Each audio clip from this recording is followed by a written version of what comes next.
following program is an exclusive Disruption Networks production. So you just bought your dream home, and now it's time to move. Let's face it, nobody likes to move. All the packing, unpacking, lifting, upstairs, downstairs, and broking everything, including your back. Let the professionals at EJA Moving Company take all the stress and pain out of your move. Competitively priced moving, relocation services, office moves, and complete packing and unpacking services. They work with everybody to make it simple and easy for you to move and relocate. Call EJA Moving Company at 315-335-0516. When it's time to relocate, have EJA Moving do all the work for you. Hit them up online, ejamoving.com. Want to know what's going on at the D? Hit up DisruptionNetwork.net and check out our events calendar. Find out about upcoming guests, special events, concerts, show schedules, community activities, and more. Get connected at DisruptionNetwork.net. Welcome to EC Radio Podcast. We would like to thank all of our sponsors for joining the Disruption team, and we hope that you will support all of our sponsors. And of course, we appreciate you listening to this program.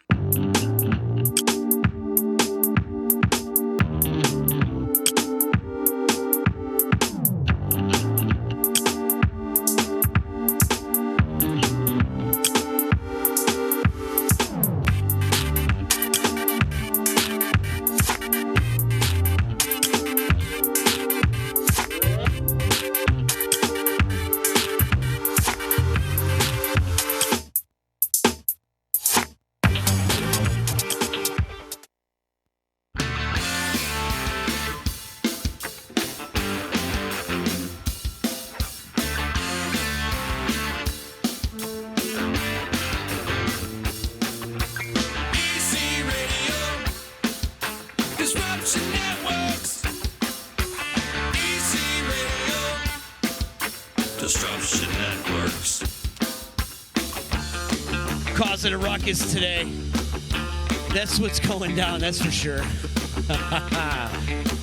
What's happening, everybody? Live on the D. Trying to get myself situated. We're riding high on National Absinthe Day. Look out, people. Who knows what's going to happen? You can check this out on all Disruption Network social media platforms as we are live streaming. And it's wrapped up into a podcast that you can listen to at your leisure, at your discretion, disruptionnetwork.net. Apple Podcasts, Google Play, Stitcher, Spotify, pretty much anywhere where you listen to podcasts, you can find this podcast and all the content that we have here on the D. So much love to my friends over at Utica Hemp. I saw Chip and Joe last night. Hooked me up with 25 milligrams of the CBD full spectrum oil, which I absolutely love that stuff. It helps me with my arthritis. Thank you so much, Joe and Chip. Saw them last night at the Stanley for Cats. And Utica Hemp's doing some big things over there. Check them out online at uticahempco.com. Also, much love to Utica Coffee. We're pro Utica around here. Utica Hemp, Utica Coffee. Utica Coffee's got some great, delicious stuff out there. So if you're interested in their brew, go check them out at wakethehellup.com. EJA Moving Services. My man Eddie's out there ready to move you today. Hit him up online at ejamoving.com. And, of course, my friends over at Saranac. My bro is in the house with me today. What up, Joe Early? How are you? Doing very well, Z. Thank you for the invite on this beautiful Thursday outside. Bartending. I know. We should just stop doing this and just go outside.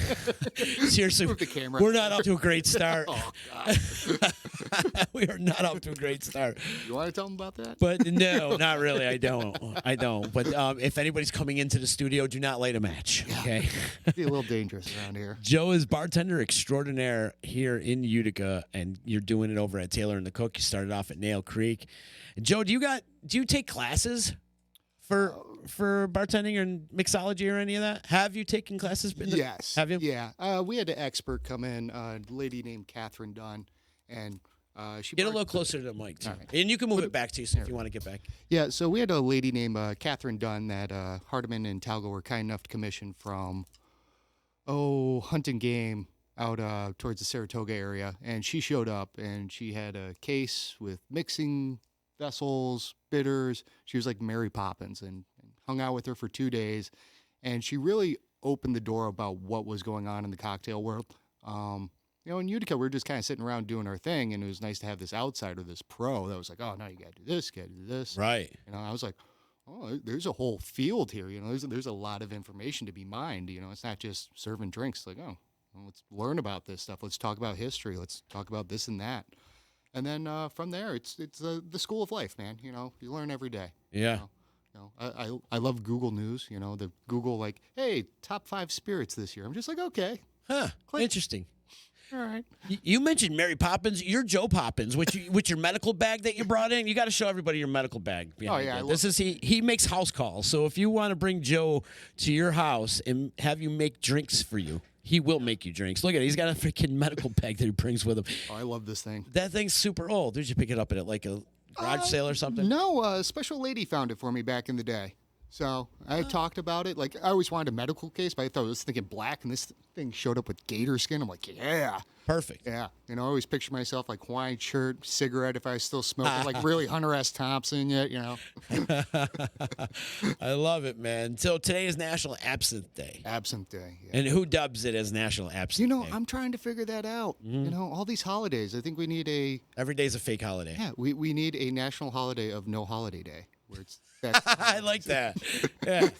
A national holiday of no fake holidays. Yeah. Yeah. 'Cause every day it's a day. Yeah, you know, I find out all the time that, you know, booze, it's like, oh, it's National Bourbon Day. It's National Julep Day. It's National Cosmo Day. I'm just, all right.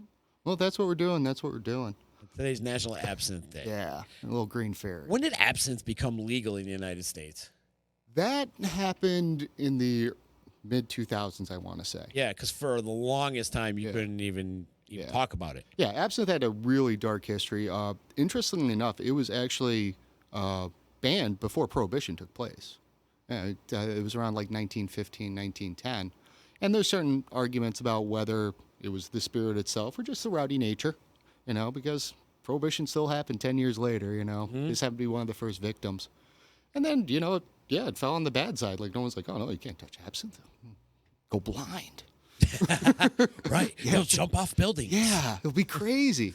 And then looking into it, what it was, and Europe actually banned it for a good chunk too, but mostly Europe, is that Britain did not ban it. And somewhere in the 90s, they started importing it from the Czech Republic, Czechoslovakia, whatever was going on in that part of the world at that time. And it took off, and suddenly people started asking, like, why are we not drinking this? It's like, oh, you know, it's bad for you. And people started saying, yeah, what's that mean, though? Like, what chemicals we talking about? And they said, Well, who's saying it's bad for you? The government? yeah. Right? You know, your grandma. Just because one of the politicians weren't making money off it. That's Most why it was likely. bad for you. Oh, yeah. Well, you got to also keep in mind, like, I mean, this would be 1860s or so. You know, the French bohemes, you know, your Van Goghs and whatnot, they're putting this down at a pretty penny. And it was very common to associate, artists, and they're drinking absinthe. Ugh.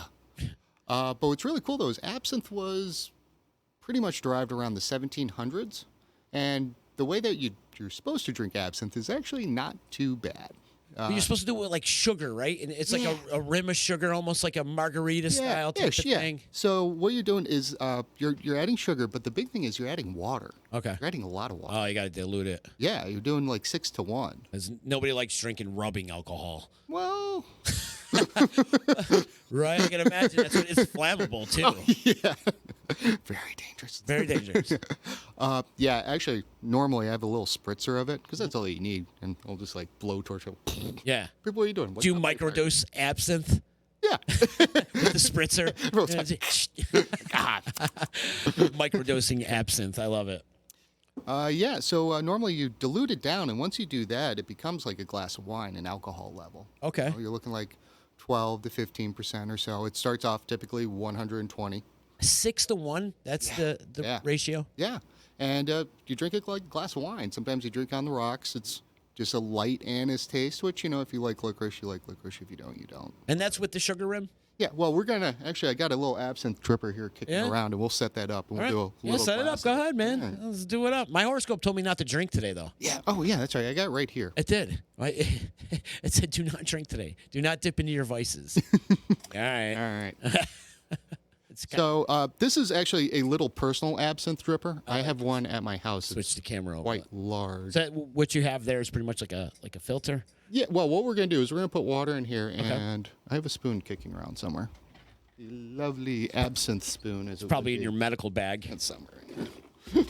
If you want to Shake it. If you want to have Joe, you can There it is. you can employ Joe for a night and have him come to your house, and he will bartend for you all night, make you all these specialty drinks, and You know, I'm trying to work on that. Like, figure out how to really legally do that. Like, buy all the booze. you got the medical bag, you could do it. Yeah. Yeah, so we got absinthe spoon here. Yep. The camera's Nice right little side. Look. Yep. And this little guy's going to just go right on top of our cup here. Like that. Boom. here. Little balance trick. Yeah. Sugar cubes. These were also brought in by a gentleman who brought me this little dripper here. And it's just fine sugar that's been cubed. So almost like confectionery sugar. It falls apart real easy. Okay.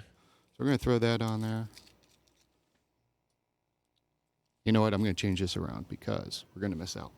One of the things that happens when you add water to anise liqueurs or anise flavored liqueurs, you get this thing called lugeing. Yeah. And what happens is the water, if it's cold enough, will react with the oils and make it cloudy. Okay. So you'll have like I just put it in a cup. You just put it in the cup. It was a little cloudy. Yeah. Yep. Well, it was a little like orangey. Not orangey, but brownie. Brownie? Brownie, yeah. All right, so this should kind of fit on there. Come on, you. Now, absinthe has kind of like a hallucinogen effect, right? That's if where you we drink- get tripped up. Yeah. Right? It's So, yeah, no, go ahead. because that was the whole negative connotation behind absinthe. Like if you drink too much of it, you're going to trip and have like an Yeah. LSD effect to it or something. The Green Fairy. Because, Green Fairy. Well, what it was is that part of it is that absinthe was so popular in France that they called it the green hour at bars. Like everyone was drinking absinthe. So if you drank too much absinthe or you didn't dilute it and you continued to drink absinthe, you'd see the Green Fairy. You know, it's kind of like that pink elephant. I've seen them both Yeah. at fish shows. And I think they were hanging out with each other too, the green fairies and High the pink fives. elephants. High five, Yeah. dancing around. All the songs. Go ahead. So there's a psychotropic substance inside of genation root or wormwood, as it would be, that thurjone, which is a chemical compound that'll make you trip.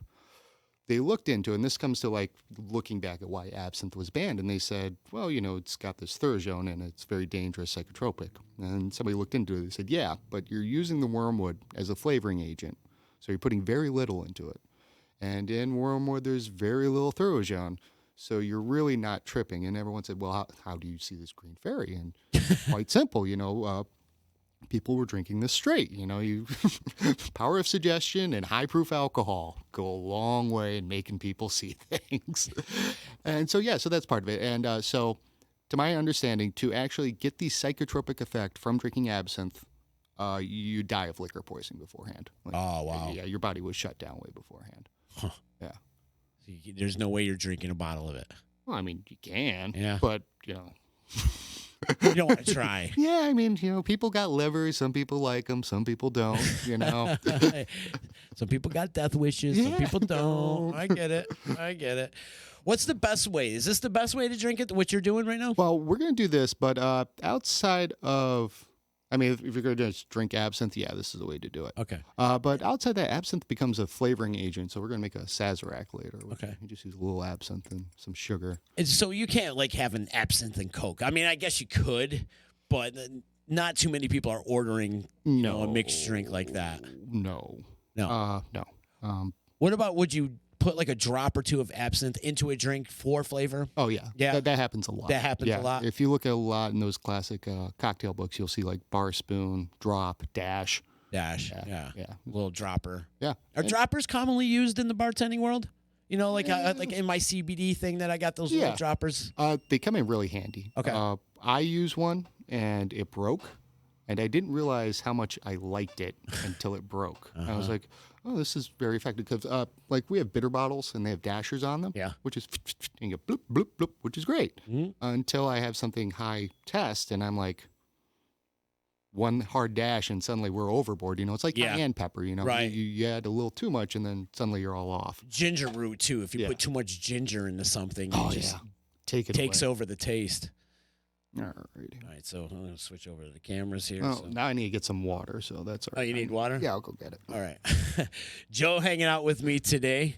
We were going to do a DWI special. I don't know where we were supposed to have other guests come in today, and I don't know. Maybe they flaked or maybe they're running late. I don't know. But what we were going to do today was Joe was going to get me drunk, and we are going to do breathalyzer tests because that's what we're going to do. But he's going to get some water, and we're going to make some absinthe drinks. And I guess we're still going to get drunk, right, Joe? Yeah, why not? Yeah, why not? You can check out Joe and all his mixology stuff that he's got going on at Taylor and the Cook. Yeah, and Big ups to Tim Hardiman. I love that man. so by the way, two things. Tim Hardiman apologizes he was not able to make it today. I forgot to return his text. Sorry, Tim, if you're watching this. Forgot. No, I did.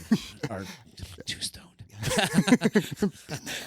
And on my way out of Nail Creek, Erica Leo wanted to say hello. Hi, Erica. Yeah, we know how Good to hear from everybody. Yeah. All right, so I'm going to try to add some water on this, and this should drip back and forth slowly and dissolve our sugar. Please don't light anything on fire. Yeah. Look, you're like a mad scientist right now. Yeah. Look at I like how that's going back and forth. It's like a teeter-totter. Yeah, exactly.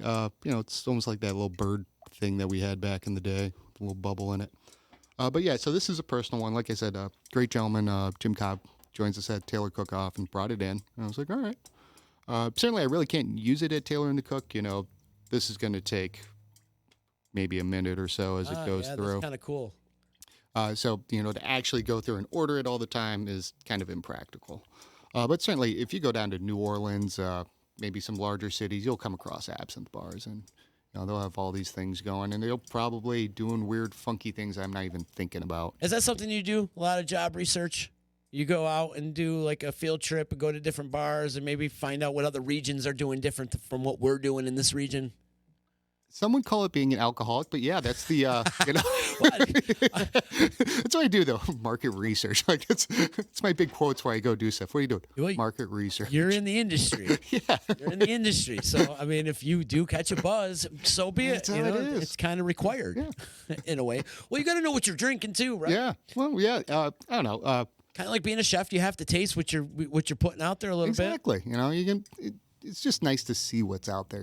Inspiration doesn't always come from a book or a friend. Sometimes it's you have a drink and it's not that drink that you're copying, but you're like, ooh, take this, twist this. Bartenders love talking to each other too. I mean, if we've got enough time and the bar is kind of slow, you'll just start seeing people spit it out. I was very fortunate. I wasn't fortunate, but I was very thankful. I had a couple of my bartenders, Todd Jackson and Patrick Dooley, go down to New York City for a bartending competition. And, they just came back because they were spitballing ideas with all these other young bartenders around. Like, oh, yeah, we're doing this. And, it gets interesting. It gets crazy. Sometimes you just want to keep it simple. Yeah. It's good to trade ideas going back and forth. And you might be missing out on something that they're doing and you're not doing. Yeah, you never know. And then sometimes... Or you could teach them something. Yeah.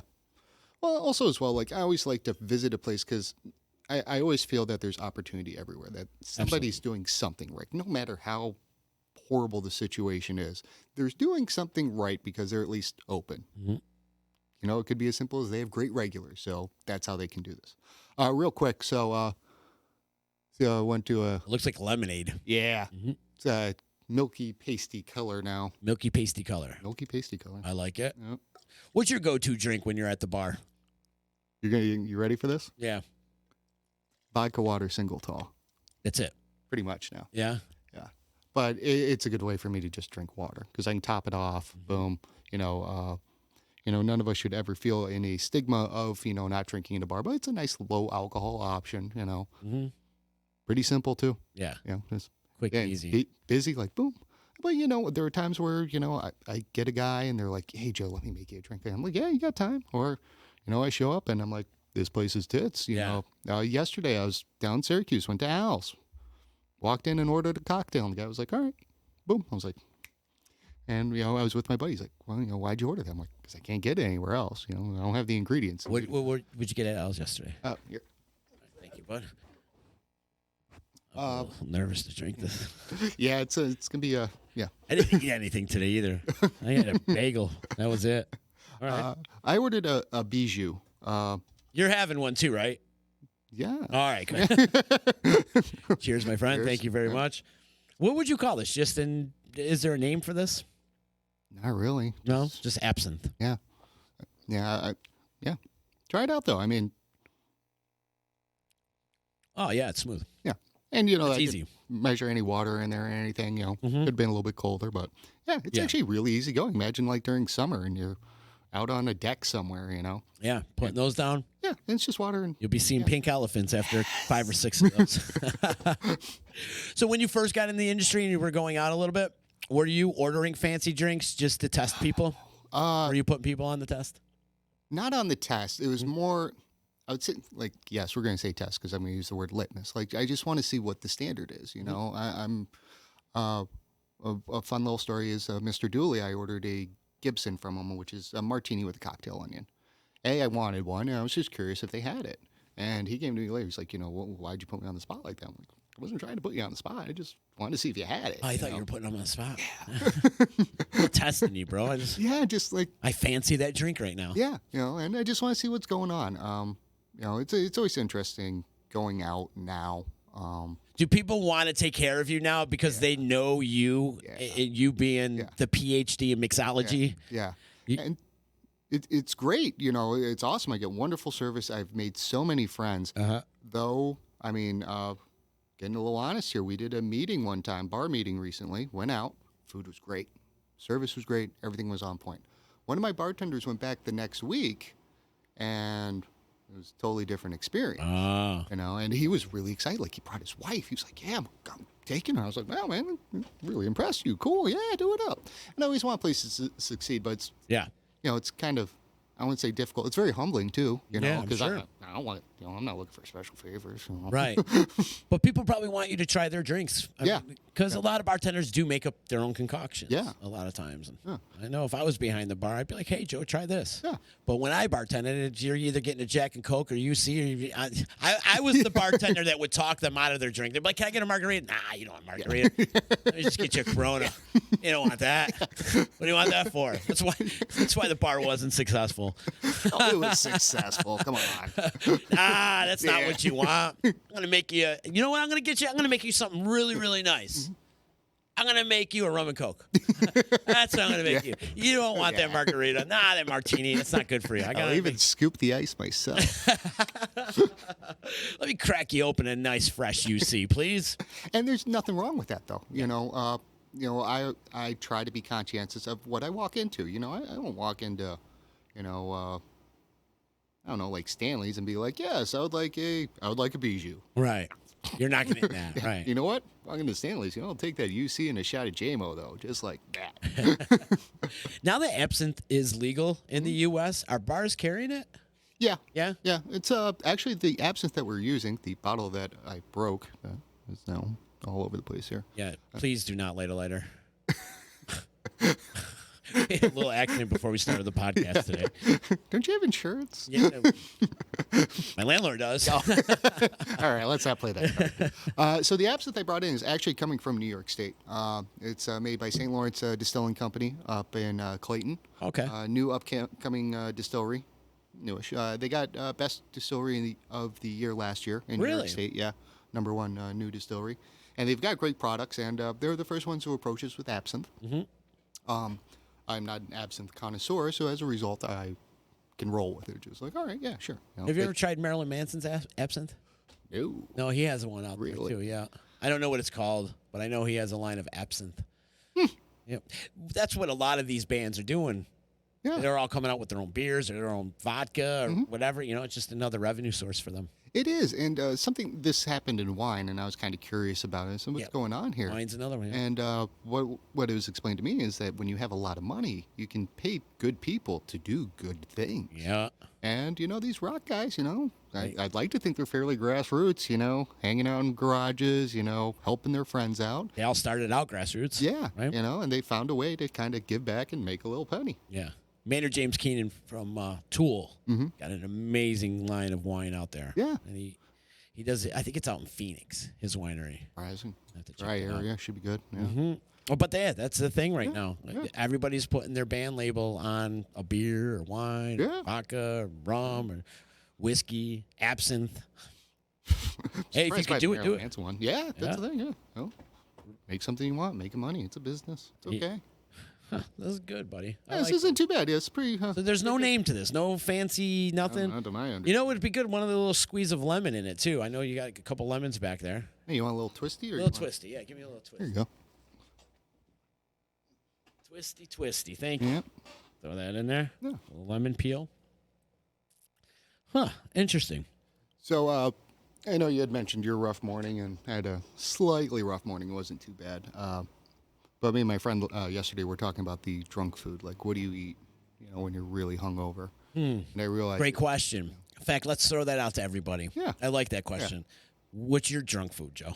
I figured it out. It's bacon. Bacon. I do, actually. Yeah. Yes. Like, I don't need like a pallet, but just like one or two bacon shows up. Like, hey, you know me. I'm going to just put some salt and fat around here. We're going to settle this down a little bit. Friends are coming by later. But right now, it's just me and you. We're going to hang out. That's bacon. Mine is whatever's available. Whatever's in front of me, I'll eat it. I don't care.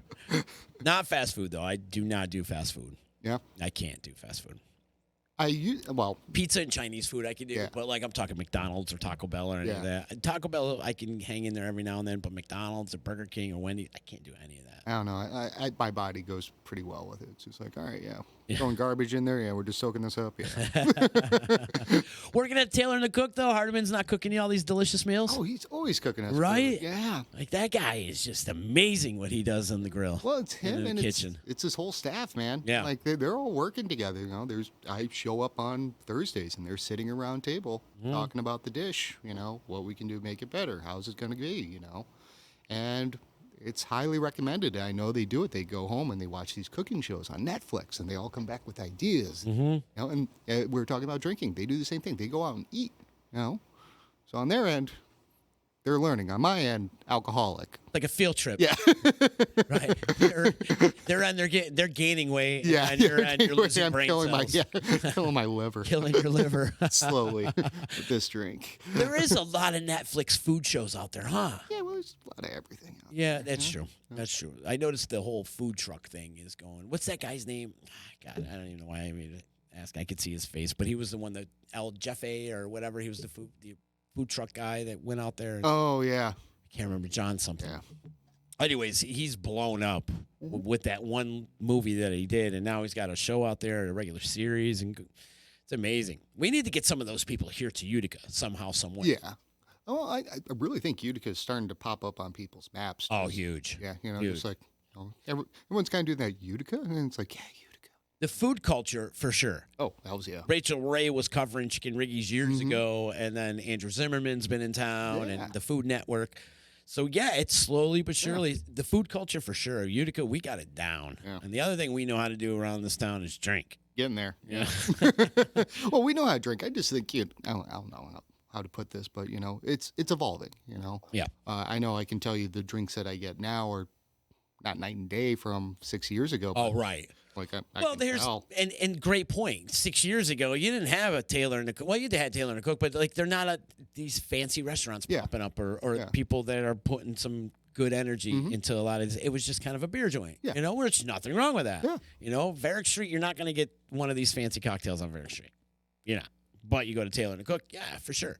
Well, I have to luck out because Tim Starzak was working at Celtic Carp. Ah, my man started seeing him last night. As a matter of fact. So, like, I'm a patient guy at a bar. I know how when it's busy. So I could walk across and, he'd make me like old fashioned typically. But, it's kind of one of those, like, you just do it so no one could see it, get it to me. But I also knew, like, I'd be waiting because, cracking beers, making the drinks, 2 different paces. And, so it worked out for me. I was like, yeah, got this guy across the street. Buddy, I'm really digging this. Yeah. Yeah. The first sip was okay. Yeah. But I feel like as I got more acclimated to the taste, it's really good. It's got a nice little sweet taste to it. But putting this lemon rime in it a little bit. Popped it open. Yeah, it did. Yeah. This is excellent, man. Are there a particular drink that you really enjoy making? Is there something that you're like, I love making that. Let me make it for you. Or if like It changes, a man. beautiful girl comes walking in, what are you serving her? Oh. Yeah, That's the way to ask that question. Yeah. Something where I'm going to light orange on fire, probably. A roofie colada. Yeah. No, you can do this thing with orange zest where you set it on fire Really? Yeah, I didn't bring an orange, so we can't do it, and nor should we because of Right, because Yeah. all the absinthe you dropped all over. Yeah. I didn't. It broke, man. I'm thinking back. I remember hearing this tink in the bag. Like, I should be more careful with the bag. Tink was the glass breaking. I think it's all good. Yeah. But yeah, so talk about this orange drink. I'm intrigued. So I saw this. Like we were talking about going places. There's a place in Rochester called the Cheshire, which I love. Last time I went to the Cheshire, I don't remember it. I remember my Uber ride home. I saw my bill. I was there. Don't really remember it. But I love the place. I think Taylor and the Cook was maybe on their first year open. Yeah, so they had opened in February, and I was in Rochester the following January, just hanging out with a friend, going to a show, and they're like, hey, we check out this bar. It might be something you're into. I checked it out. I was like, oh, wow, this is great. And the guy showed me. So Orange has a nice level of natural oils in the rind, and you can cut off a circle, maybe like a 50-cent piece big. Just slice it right off. You have some back to it.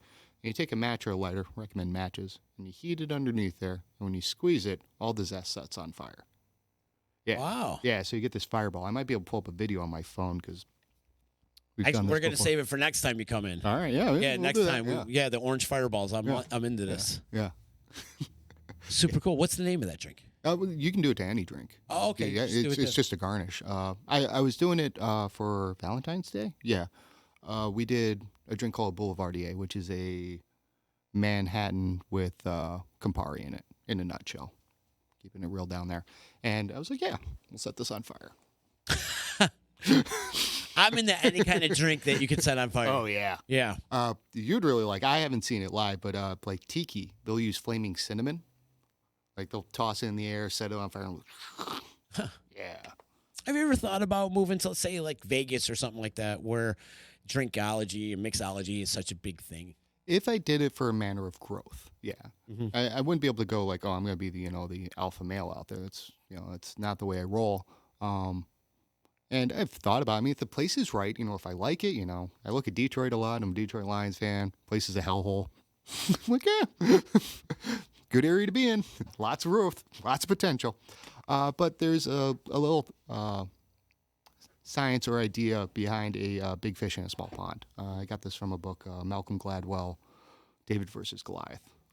And what he talks about is like, it's not bad to be good at something in a small area.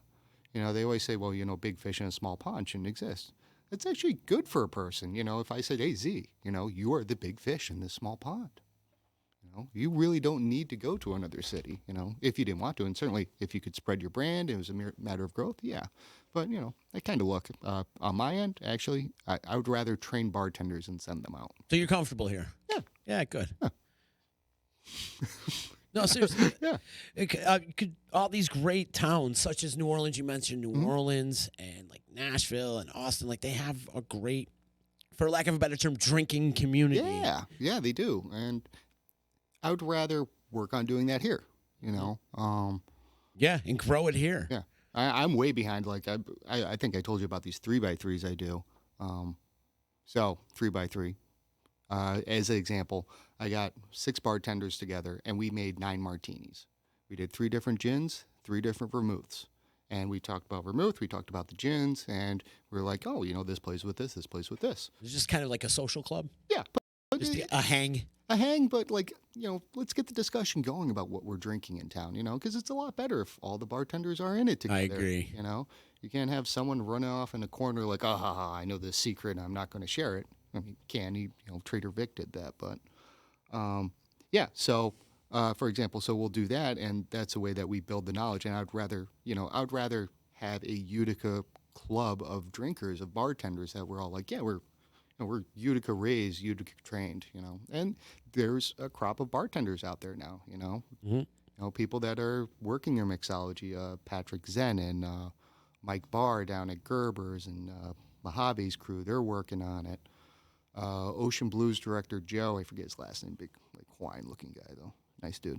They're all like pushing it forward, and we just gotta be together on it. Yeah, I agree. We're all in this community together. Yeah. We should all coexist and get along, and I agree with you, man. And that's the one thing I can say about Utica has been the togetherness a little bit more. Like like I said, Yeah. we're all in this together type of thing. Yeah.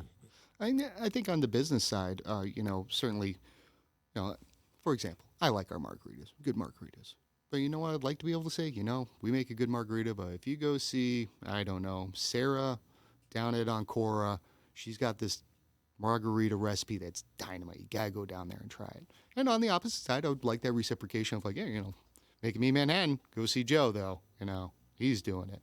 And that applies not just to the drinking culture, but the food culture, the music culture, just in general, Pete's Tires, check it out. I don't know, stuff like that. cross promoting, the necessity. Yeah. Especially if you want to succeed in whatever you're doing, you should cross promote. Yeah.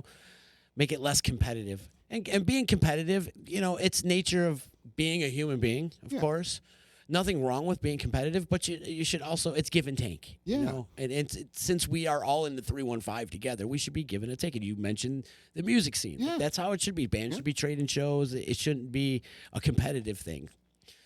Obviously restaurants and bars are going to be a little bit competitive. Yeah. It goes back to the Cheers and Gary's Old Town Tavern episodes, right? Those are some of my favorite episodes of Cheers of all time. But, that was kind of the nature. Yeah. Just you're a competitor. You're taking money away from me. I'm taking money away from you. But nowadays, living in Utica, it should be more cross-promoting. Yeah, we're all pulling from the same pile. Exactly. And the way The same pond we're fishing from. Yeah. And, we get more fish when we're all supporting each other. Exactly. Exactly. And it helps, too, on a national level as well, too. And draw more people in because people start talking. Word of mouth is your best source of advertising and marketing. Absolutely. Yeah. Because people get talking about it. And that's what happens here in town, too. You hear about a restaurant that opens and 5-10 people are talking about how awesome it is. And then, they're busy for the next year because of those 5-10 people talking about it. It just builds and it snowballs. And that's what grows around here. That's how it happens. Well, speaking of growing and snowballing and word of mouth, Monday nights, at the Willows, they're doing tacos and margaritas. Oh, cool. Oh, yeah. Great place, too, by the way. That food's phenomenal. I forget about it, though, because it's on, even though I'm on the east side, but it's kind of on Culver, it's over there. It's a great place. Yeah. But it's one of those places that you do forget about. Yeah. But when you go there, fantastic meal every time. Every time. Yep. Luke and Ruth kill it over there. I love them. Yeah. Yeah, they're just great people. So many great restaurants in town, man. There really is. The food culture in Utica it rivals none. I did Pelletary Joe's for the first time last week. I haven't gone since the new owners. Yeah. Well, I enjoyed it. I can't tell the difference, but I was with like Nagel, Damon, Todd. Oh, wow. Oh, yeah. The all-star crew. Tim Starziak was there. It's just like, oh, geez. They even put us in the back room. We're like, Yeah. Everyone was like, ooh, the back room. The hoodlums in the back. So the back room's open. Yeah. Well, they need to see people. Great. Yeah. Because for the longest time it wasn't. Yeah. For years. Yeah. I was like, Is it still looking old school in there? oh, yeah. Oh, good. Yeah. I always said if they ever clean that place up or put a coat of paint on the place, they would lose all their business. Yeah. It needs to be old school. It needs to, when you walk into Pelletary Joe's, you feel like you're stepping in a time machine. Yeah. The only thing that I wish I knew about is I saw it early because I had like a button-up shirt when I showed up. I was like, oh. You were overdressed. It's like, ah, damn it. You weren't wearing your Yankees shirt. Like, I feel like that's the dress code at Pelletary Joe's. Well, you know what? That's what they do there, and that's great. And I'm going to go back. I was like, oh, it's a pretty good time. Legendary place. I grew up in that place. Really? Pretty much, if you think about it. In fact, my dad worked there at one time. Really? Years and years ago, and we've known the family forever. And the original family, But I haven't been there since the new owners. I got to go in. Yeah, it was really good. Pelletary Joe's, for those that don't know about Pelletary Joe's that are not from Utica and don't know what Joe and I are talking about, the legendary Joey. Man, I want to say that place has been there since the 1920s. I would The I would 30s, probably agree 1920s, with that. 1930s. Yeah. And it still looks like the interior still looks like it's 1930 Yep. in there. Yeah, the price is even like, it's got like 50-cent sandwiches and stuff on it. Right. Like, written over in marker, too. I love that. I'm just like, Yep. Yep, the boards and all the sandwich or all the food menus and stuff. It looks super old. The stools and the chairs are from the 40s. The tablecloth, everything. Yeah. And you can't order butter. That's the one thing there for those that don't know anything about Pelletary Joe's. If you want butter, you're not getting it. I guess they have menus now. Like, it was weird. We sat down and, John and Damon were kind enough to fill me in about what to get. So they were like, "Oh, yeah." Was that your first time there? Yeah, it was my first. Wow. Yeah. Well, it's always like Tuesdays and Saturdays. Saturdays I work. Tuesdays my day off. Yeah. And, I'm like, oh, I'm not getting up at. So your 11. first time Paul Joe's experience, what do you rate it? So that comes down to like, what are we looking for? Okay. Talking dollar wise, there was 8 of us. I think he came to 140. That's cheap. Yeah. So cheap. So cheap. Lots of food, good food. Once again, though, not expecting someone to come over. Like, sir, may I fill your water? No. Boom. UC, pitchers, bread, by the bag. Good. Mm-hmm. Yeah. In and out. And I liked it, Damon was telling me that was like almost his perfect date spot or something like that with like him and Sarah. Like that's where they went. And it's a good pace, too, because it's like you sit down, you order, you eat, pretty much move on. Mm-hmm. And I enjoyed it, but it would be like I wouldn't say be selective, but you're going to tell people before they go, like, this is what we're walking into. Be ready for that. Yeah, you should. Yeah, I wouldn't bring my mom. My mom's No, that's it. Yeah. that's not her bag. No, my dad would do it, though. But my dad likes to eat. Okay. This is one of my great stories about food is I was in Georgia going through airborne school. My father came down, and this was in 99.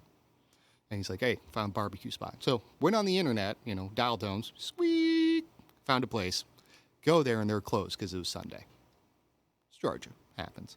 So we drove around, and we went into we found this soul food restaurant. And, we may have, I think it had been a little while before, how do I say, a couple white guys walked in. Oh, I gotcha. Yeah, just like You're a little out of place? Yeah, just Okay. like, all right. And, they looked at us like, can we help you? We're like, yeah, we're looking for some barbecue. They're like, yeah, sit on down.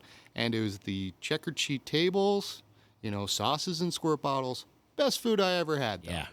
Old school Yeah. style, too, huh? And that's how my dad does it, though. He'll eat at Solitary Joe's. Just like, what are you doing? But like my mom, though, she'd get weirded out. She'd be like, there's no menu. How do I know what I like? Gotcha. My mom doesn't do tailoring the cook, really. She likes it. She appreciates it, but it's too much for her. Okay. She likes like Olive Garden and Panera, which is cool. Hey, Mom, you want to go Olive Garden? Sure. To each his own, right? Yeah. Yeah. So back to the rating system, though, on Paul Joe's. Out of 10, a 10-point scale. I'm going to give it an 8, a good Give it solid an 8. eight, yeah. Absolutely. Knowing what you're walking into, good solid 8. Yeah. Great advice, too. Like, if you're going to bring somebody there for the first time, you should clue them in on what's going Yeah, on there. and it was fine, just stood there, looked around. Great. People were nice, staff was friendly, place was bustling. Did you feel like you were in a Billy Joel song? No. No. I did feel like that, parts of Goodfellas could have been shot there back in the day. Yeah. Yeah. Hey, Yeah. I got a book for you. Oh, yeah? Actually, for you to read. Yeah. For sure. One of my cousins wrote a book from back then and based around like that area and Politary Ave and stuff like that. And Oh, man. there are some wild card games going on out of that place. And I'm not stuff. And- surprised. oh yeah, it's in that book. I'll have to give it to you. He wrote 2 books actually. My cousin Mario, yeah. And what do you got there? So I'm kind of prepping these Sazeracs. Okay, So, Sazeracs. Sazerac. Okay, what's Sazerac? Sazerac is one of the drink of New Orleans. New Orleans being a French city, of course, absinthe was used often. Okay. So it's absinthe rye, which I don't know why rye is selected specifically. I would have to look into that, probably having to do with the region, but whatever. And then Peychaud's bitters. Bitters being those wonderful cocktail agents that you put in Manhattans a lot. This is from the House of Peychaud's, which you can still go to at the House of Sazerac down in the French Quarter. And it was just a bittering, a little flavoring agent. And in this recipe, what we're doing is we're adding a lot of Peychaud's bitters. It's going to have kind of a berry taste to it, a little sweetness, a little bit of sugar again, absinthe. But we're just kind of putting all that together in the bottom of the cup, dumping it out, and then we're going to add rye. A little bit of lemon. Let's do it. All right. Let's do it. I got the taste already, man. All right. You already gave me the taste, so now we're diving right in. So the rye that we're using is coming from St. Lawrence Spirits as well, rye not whiskey. This is one of the ones my bartenders love. They're just like, when people ask for rye, they're like, oh, yeah, you got to try this St. Lawrence stuff. That's where it's at. And that's the other thing, too, when we talk about liquor, is the liquor boom, Could you say 8 years ago, could you name a distillery in New York State? No. Yeah. What was the cause of all this boom? What happened for this boom to happen? Because nowadays there's no distillery. Now there's all these distilleries, I should say, and now there's all these breweries popping up too. Here, let me grab my knife and a lemon, and then we'll go through that story. All right. It's right behind you. Joe Early's in the house with me today. You can check him out at Taylor and the Cook. Give the hours of operations at Taylor and the Cook. So for Taylor and the Cook, we are at 4 days a week, running Wednesday through Saturday. Dinner service does start at 5. We stop serving at 9:30, but certainly you show up at 9:25, we're going to feed you. We're going to say, we got room, we'll do it. And then bar opens at 4. And then closing is kind of determined on staff. So, if it's 9:30, no one's in the house, we're going to shut the doors. If it's 9:25, people come in for dinner, we're going to be open that whole time. Come in and have a drink. Cool. Yeah. Excellent food. They've been in a bunch of magazines. There's been some write-ups. There's been top 50 restaurants in the United States. I mean, a bunch of great accolades out there for Taylor and the Cook. So go check them out. Amazing job what Tim Hardiman's done over there. Oh, the guy's amazing. I love that human being. Yeah. I do. Yeah. How long has Taylor and the Cook been open for? We celebrated 8 years last month, pretty much a month ago. Yeah. A little over. Yeah. Yeah. It's the longest thing I've done in my life. Goes I'm serious. Goes by fast. Yeah. Well, the high school that I went to, I got there at 6th grade. So. Bandage wants to know if I'm drunk and incoherent yet. Not yet. Not yet. Soon. One more sip, I will be. No, but willing to get there. Well, yeah. I'm a lightweight now, Joe. I really am. I can't handle my alcohol like I used to. You knew me back in the day. I partied and puking and doing all this stupid shit back in the day, making dumbass decisions on alcohol. I make dumbass decisions being sober, and you really, it gets a lot more when I'm drinking. Yeah. That's for damn sure. Well, earlier in January, I didn't do dry January. I definitely dialed it back, though. I did dry January for 3 days. I think I got about 2 weeks into what I was doing, which is I was drinking the vodka waters, but I would have like one over 3 hours, just topping it off with water. And like 2 weeks into it or something, it was a rough day at work or whatever, or just like, money came in from taxes or whoever it was. I'm like, all right, we're going to tie one on. Man, got drunk quick. Just like, whoa, you leave your liver out of practice for a little while, like very short while. It starts like working properly and, not holding its own. So what's going on here? What do you? All right. So we have the Sazerac where we have the bitters. All right. What is a Sazerac? You've said it a couple times. So explain to me what that is. It's a New Orleans drink that's going to contain rye whiskey. Okay. Is the base spirit. And then from there, we're going to have Peychaud's bitters, sugar, and lemon. Okay. Yeah. Pretty simple. It is a strong drink, though. Okay. So. Was there a moment in your life that was the turning point for you that was just like, yeah, that's what I want to do in my life? Was there like this special time that happened? That life-changing experience for you that made you want to become a mixologist? That's the thing. I never aimed to be. I just wanted to be better at what I was doing. Oh, that's a great answer. Well, I would like to think, maybe if I get older, this will happen. Maybe I'll clean toilets. But you know what? They're going to be the cleanest fucking toilets out there. Yeah. They're going to be like, yeah, Joe, it's a $30 an hour janitor. What? Check out the toilets. And that's not like, I'm trying to be better. It's just like, I want to do it well. And the same thing with bartending, I happen to be kind of fortunate because I got into craft beer before I knew about Nail Creek. Mm-hmm. Like I was drinking craft beer or what I thought was craft beer. So I had a kind of leg up. And that helped out at Nail Creek. And then when we're doing Taylor and the Cook, I mean, I've got a whole slew of recipes. I was just like, well, that's wrong. Like we shouldn't do that. Until I met Kat Dunn, who gave me these little insider things, and I started opening up books and like, all right, let's find this out. What's the deep delve here? Okay, awesome. Sazerac, thank you, sir. Thank you. No, I can say, and I didn't have, like I said, Ooh, I like the smell of this. Good. I didn't have an epiphany of becoming a bartender, but I do remember like making drinks at Nail Creek, like making White Russians with vanilla vodka. I was just like, yeah, and they were just like, wow, how'd you think that? I'm like, just sounds good. You're taking chocolate and vanilla. It's great. That's the way I drink my White Russians. Yeah, and then love it with vanilla vodka. Yeah, it's best. And the way to do it. Yeah, just like when I drink a Bloody Mary, citron. It's got to be a lemon vodka. Yeah, has to be love for that. me. Yeah. Cheers, man. Sazerac. Sazeracs. I love the smell of this stuff. It almost smells like something like a house cleaning agent. Yeah, a little stringent. Now, one thing that should be known is that the rye. Oof. That one's a little stronger than the last one. Oh, yeah, that one's Believe it or not, yeah. too, and that was absinthe the first time that we drank. Happy absinthe day, by the way. Maybe I'm getting drunk. So that Oof, that was rough, dude. yeah, that's what I was trying to tell you. That the rye should be chilled. So it's got to be chilled a little bit. Yeah, I can see that. yeah. So sorry about that. Don't be sorry. No, this is good, man. I love when you come in and get me drunk. I learned so much about drinks when you come in. Well, it's interesting too, like because like New Orleans is a nice cocktail destination. In fact, you know what? That question about when I want to become a bartender, like really take it to another level, is I saw a movie called Hey Bartender, and it's about the Dead Rabbit. It's about two places: the Dead Rabbit in New York City, which got craft cocktail bar in the world a couple times. You know, they're really intense. They're on levels that I just look at it afar and go, wow, you know, wow. And another gentleman who owns a bar in like Minnesota that's failing. And they go to Tales of the Cocktail in New Orleans, which is this huge beverage celebration thing. It's a week long. And when I decided to do that, I knew, all right, I'm going to take time out to go to this. And granted, there's a lot of booze and a lot of people go to get drunk, but I'm like, I'm going to go to apply myself. You know, I'm signing up for all these classes. And I think that's when I was like, we're gonna work this, you know, we're committing. Mm-hmm. Yeah. And Tim was very helpful as well. He was like, you know, we'll put up some classes, and you know, like I said, you can go down there and get drunk real easy, but you know, every day, 45 minutes, you know, just what are you learning about? Oh, cherries. Okay. We learned something new. Yeah. You mentioned Tim bringing in people to teach classes and stuff like that. Is this something you guys do often?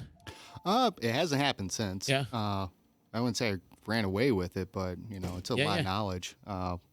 My course now is more like, you know, drill instructor. Come on, Dave. Come on. Take my coat off. Yeah. There's a coat rack right behind you. I'm more of a like. I already started drinking. Shocking. I thought we were doing it this week. Yeah, it was this week. I had it done for next week. Oh, you got your. This was this week.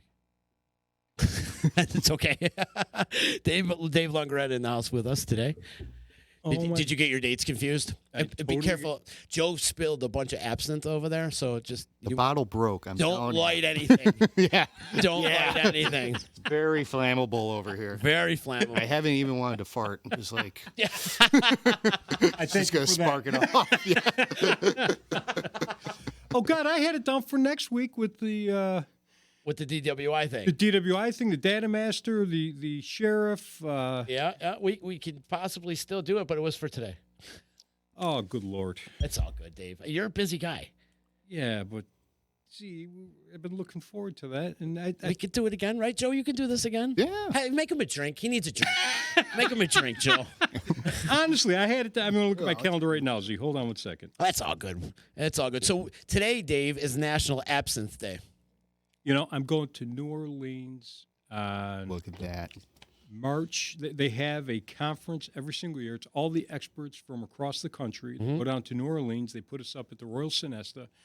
March 22nd, I think I'm going down. The conference starts the 24th, 5th, and 6th.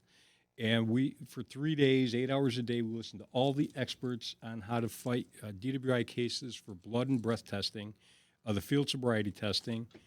And it is just, it's such an education for 3 days. And what better place in the world to do that than Bourbon Street in New Orleans?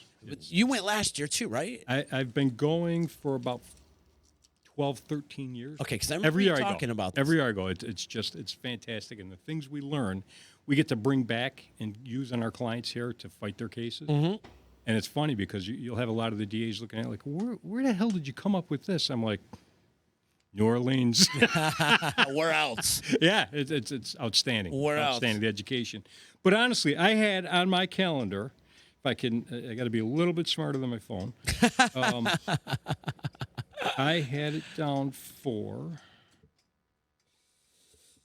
3 o'clock on the 13th because right before the St. Patrick's Day parade. And that is on the 14th, right? Yeah. Do I got my dates wrong? Is that St. Patrick's Day? The 14th is the parade day. It's the parade day, right? Yeah, Not yeah, St. Patrick's Day, but the parade day. 14th is the parade day. So, all right. So I got it all asked backwards. That's okay. And I apologize. That's okay. You're here. Yeah. That's the important thing. Yeah, Yes, not I missing made a it. court I did case. make It's it. okay. I And did now make look it. at the fancy stuff he's doing for you right there. Look at he's got Yeah. the teeter-totter going for you. So what it is a little What bit the of heck is that? yeah. Explain to him. All right. So this is an absinthe dripper. One of the best ways to drink absinthe is you water it down 6-1. And since, primarily French, of course, they put some art behind it. So we put some water in here, a couple sugar cubes down here, and the water's just dripping down and melting the sugar into your absinthe. Okay. Interesting. Very much so. Right. Have Very you much ever so. had absinthe before, Dave? Never. Never. No. Okay, Never so had it. for the longest time it was illegal. Yep. Until like the 2000s, we came up with that conclusion. It was right around the 2000s, Yeah. and then every rock star started releasing their own line of absinthe. But What exactly is it, Joe? What is? It's a strong spirit that's flavored with wormwood and gentian root, basically. And it is a spirit. It's not a liqueur. It doesn't have sugar added afterwards. But yeah, it's a funky herbal thing that's been just kicking around that people enjoy. where do you find these roots? Typically Scandinavian countries, I want to say. Okay. Like gentian root, wormwood. You can order them online. Just you have to be really careful with them, about what you're doing. Why is that now? Because so we had mentioned that this isn't absinthe isn't psychotropic because you're utilizing very little as a flavoring agent. Well, if you have a lot and you're just throwing it into something, that's when bad things can happen. And that's when they started borrowing it because people were Yeah. taking it in high doses. Yeah, high doses. Yeah, but That is the coolest thing. Isn't that cool? Oh my God, I've never seen anything like that. So we were talking about before is you drink too much of it and you'll hallucinate. Thank you. yeah, You get a little hallucinate, Yeah. but that's diluted with water, right? yeah. Yeah, and a little bit of lime or lemon in there is pretty. It's not bad, right? Oh, it's fantastic. Isn't that fantastic? Oh my God. Yeah. Oh my God, that's good. You would never realize how dangerous that is. No. No. Never suspect it. Never at all. What artists were doing in France in the 1870s is they would drink it like that, and then of course they wanted more alcohol for their money, so they put less and less water in it, and then you started drinking, alcohol that was ranked at 120 proof, and take enough shots of that, you're going to see a green fairy. So that's 120 proof. Yeah.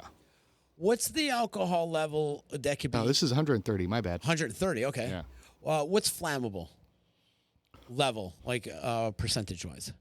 Like immediately flammable Yeah, is immediate. going to be over 100, as I recall. Okay, anything over 100. Anything over 100 is flammable? Yeah, immediately flammable because you can set like Jameson on fire. You just I was have going to say all the yeah. flaming drinks that you see Yeah, at bars yeah. and everything. Yeah. Yeah, Jameson, you can light on fire. yeah, but you have to do stuff to it. Like you have to excite it.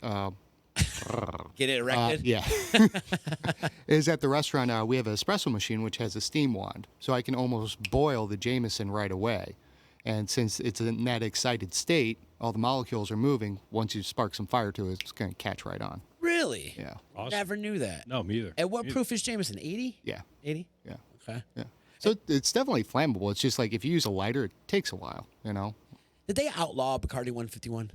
No. Oh, Oh, that's they still they a still thing? sell Bacardi. Yeah. Yeah. 'Cause The one- or did they dumb it down a little bit? I or think they dilute dumbed it down, and to my understanding, and this is all hearsay, this is nothing I've actually looked into, is that shipping it became very problematic because of high proof the alcohol was. It's like shipping a hazardous material. And really, you get to a car accident with that and you got a case. Oh, sure. Yeah. Sure. So I think Explosive. Where's the kaboom? It's supposed to be an earth-shattering kaboom. Yeah, that was to my understanding. But I was down in Florida, and they had a drink, the Kua Tiki bar, called Tiger Fucker. Really nice place, too, if you're down in Orlando. Tiger fucker. Tiger Fucker. With a U or a O? You. Really? Yeah. Wow. Yeah. And it was a mighty powerful drink just in A general. mighty powerful name. And I want the T-shirt. they would put a sugar cube on top of the drink, douse it in 151, and light the sugar cube on fire. And you drink it, yeah. Ooh. Yeah. That's a little fireball. Yeah. Jeez. Bandage is checking in, so he's got some knowledge. He's my fact checker Yes, out there. yes. He is. As some of you know, he said wormwood is while native to Europe, it grows readily across various climates, including parts of Asia, Africa, South America, and the United States. Oh, yeah. See, Wow, I never knew that. I never even heard of wormwood. I just thought it was a Mo album. That's the name of their album. That's probably where they got the title from. I love it. Now, Joe, last time I was here, we were talking about you, and we were talking about the DWI thing Yeah. we wanted to do next week. He had it down for today. I don't know how he got that set up. It's like how I pass that off there, Z. It's okay. But Another excuse for me to drink. remember, Z, we were talking about, I forgot what the actual terminology is, but you have like all this training on mixology. And what is there a title that you... I utilize the informal title of I'm a unlicensed practicing libationist. Libationist. Yeah. But I remember the drinks that you made last year with it, right? It was Yeah. just Yep. unbelievable. Oh, yeah. Yeah, I was a little bit more prepared for that one. I'm on vacation today, so I just like found out about absinthe yesterday. I was like, oh, well, that's just gonna work itself out then. Yeah, the last time you came in with like vinegar drinks. Yeah. And some Oh my God! He made a smorgasbord of drinks. I couldn't believe it. Yeah, actually, the beverage menu down at Taylor and the Cook's really popping right now. We're kicking around a lot of shrubs. I just like making them. They're easy. They're quick. Shrub, by the way, is going to be a beverage that, in a nutshell, is going to be equal parts flavoring, typically fruit, sugar, and vinegar. And water, I guess, and so you make a simple syrup and you spike it with vinegar, and it'll last for like a year or so.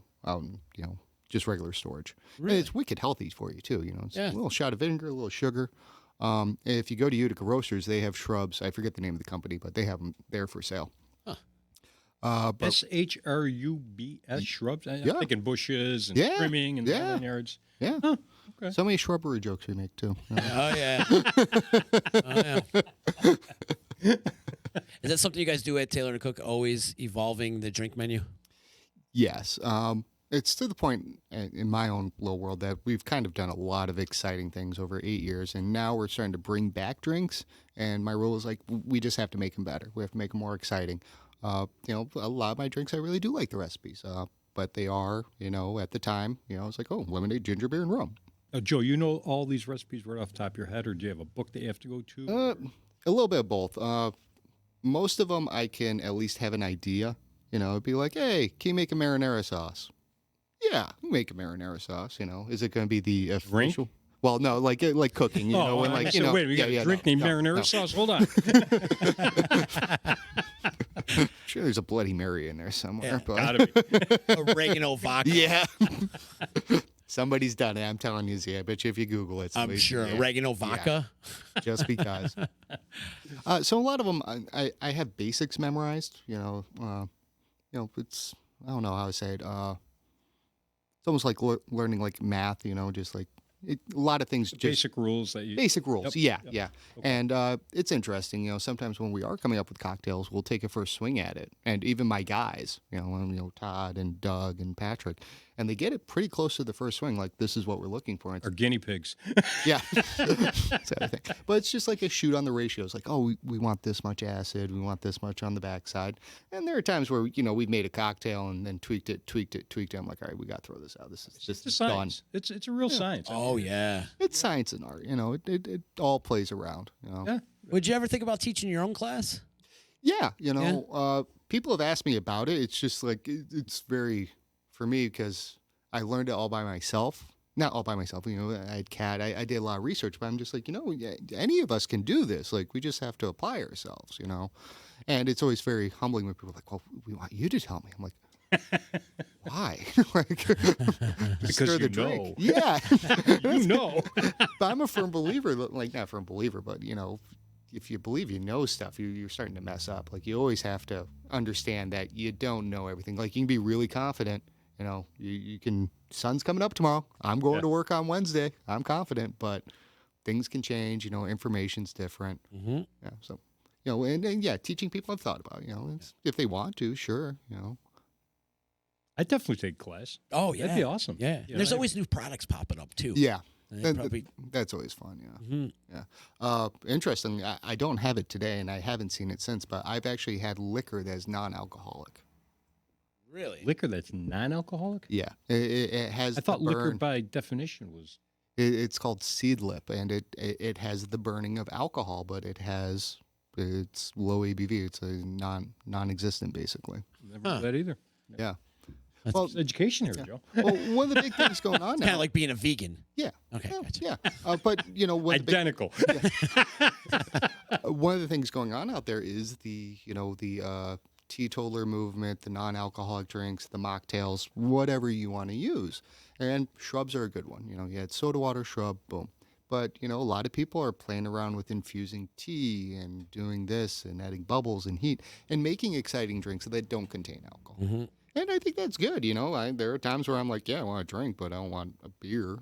Or whatever it would be, as much as I drink every once in a while, I'm like, let's not, start throwing alcohol in the system yet, I can have a dinner and enjoy an iced tea, but if I can have an iced tea that's infused with mint and maybe lemon pearls in it, whatever, He makes it sound good, doesn't he? The way he describes it makes it sound good.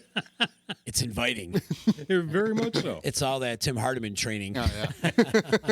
I got to expand my horizon. I'm a Scotch guy. Scotch and water, Scotch Scotch is and the great. rocks. I Yeah. love Scotch. It's been my drink of choice for as long as I can remember. Yeah. I think we got to find you some mezcal. That'll throw your world off. Mezcal. Mezcal is... Which is? Isn't it tequila, though? All right, so we can go into this lesson. This is fun. Yeah. So, like when we talk about Scotch is whiskey. Right. Right. But bourbon, being whiskey, is not Scotch. Right. Yeah. Agreed. Yep. Scott, mezcal is actually the umbrella that covers tequila. Mezcal is agave-based spirits. Tequila is 100% blue agave from Oaxaca region or whatever, or the tequila region of Mexico. If you make tequila with different agave anywhere else in Mexico, it's no longer called tequila. It's called mezcal. So when you do that, you get a lot more variety because you have a little bit looseness on the rules. And typically speaking, when you make tequila, you are steaming the agave hearts to get the starches going so you can, make alcohol. With mezcal, you're generally going to fire roast them, traditionally, quote unquote. And so you get smoky tequila, basically. Well, that sounds good. Yeah. So if That you like sounds Scotch, now you have to be careful though, because I've had some that are just, it's almost like a peat bomb, like Lefroy. Like you get into that Yes, the first yep, time, you're like, whoa, yep. Jesus. But I've came across some mezcals that are just like smooth, like got that honey feel to it. I'm just like, wow. So, But I got to stop down. You got to give me one of those. well, I got one right now. It's really smoky though. It's mesquite smoky. But what we did though is we added regular tequila to it to kind of thin it out, and then we came up with a brown sugar coffee simple syrup. Ooh. Yeah. And that with a nice cigar. I could just see myself. I could just see myself enjoying that. Yeah. Yeah. And we used chocolate bitters and a little grapefruit and No better combination than that in a cigar. So good.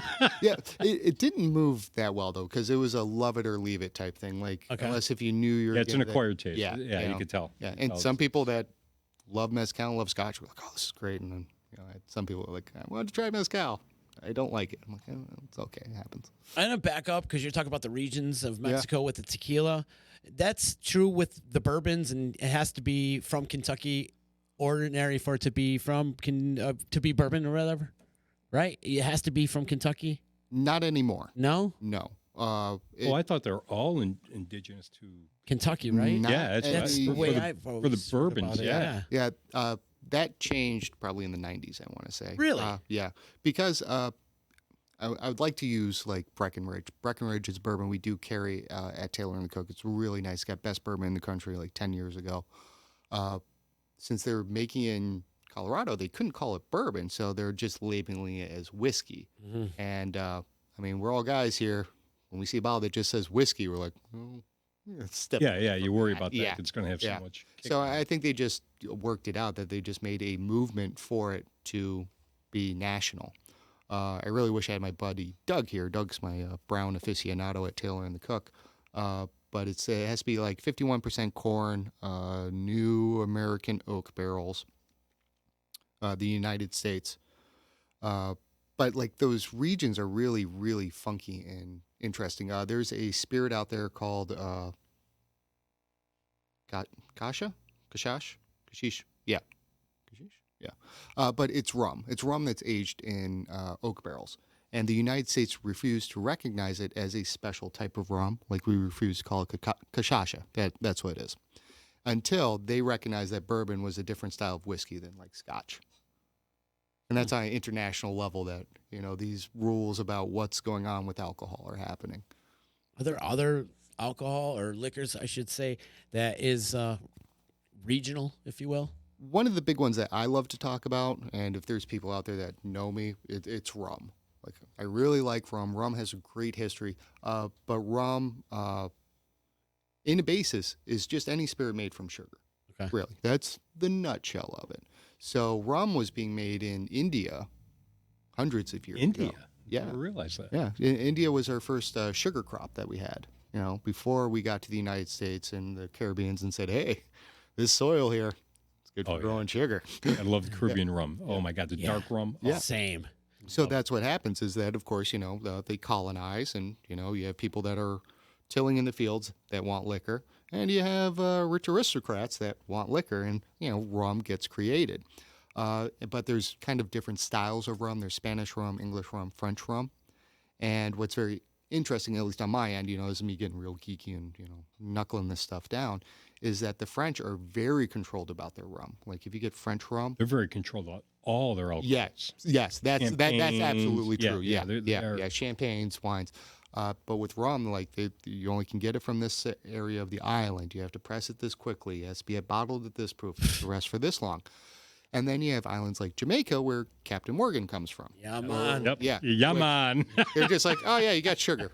Do whatever you want. Afterwards you can add caramel coloring to it. Fine. Yeah, make it spiced. Yeah, add some vanilla flavoring. It's fine. And actually, a lot of this came from Tales of the Cocktail down in New Orleans. Is that rum has a tough time getting to Scotch's level because Scotch is so controlled that when you see that 15-year mark, it's a 15-year mark. But with rum, because it's coming from so many different countries, there's no way to regulate, the quality, what's coming out. And because of that, rum won't rise in price because there's so much low-quality rum that can makes flood sense. the market. That Yeah. makes sense. Yeah, if they can't control the market, then can't Yeah. control. Yeah, that makes a lot of sense. Yeah. Nothing like being on a resort in Jamaica and they're just filling your cup up with rum Oh, dude, yeah. and all the slushy drinks and 90-degree heat, basking under the sun, and take me right now. Absolutely. The sun is shining, by the way. I walked in, the sun is finally shining. Yes, that yellow thing out Yes, in the yep. sky, that's the sun. Nice. We don't get Very, too very much of nice. vitamin D around Still here. chilly, but bright. No more gray. It was. I'll tell you, lifts the spirits. Yeah, absolutely. Yeah, it does. Bandage is saying the basic rule of thumb: anything 80 proof or above will light on fire. And so obviously the higher the proof, the more it's going to ignite. And 80 proof rule means all your basic liquors will light: tequila, rum, and whiskey, and vodka too. Mhm. There's vodka out there that's over 80 proof. Most vodka, by definition, has to be at least 80 proof, as I recall. I did not know that. Yeah. I didn't know that. Wow. Yeah. Huh. Dave, so They got a lot of vodkas out there. so many. Oh my God! And I got to tell you, they're all good. All the- I've yet to Mr. Boston's. I enjoy, and that's got to be the bottom of the barrel. Well, Z was asking me earlier, like, what's my go-to drink? Now, it's a vodka water single tall. Well, what's your go-to vodka? Well, like, It does not matter. not for vodka water. If you have to choose. I really do like Glimmerglass vodka from Cooperstown. Okay. We carry it at Taylor in the Cook. That helps. It's a wheat vodka. It's got enough flavor to be there, but it's not flavor that's overpowering.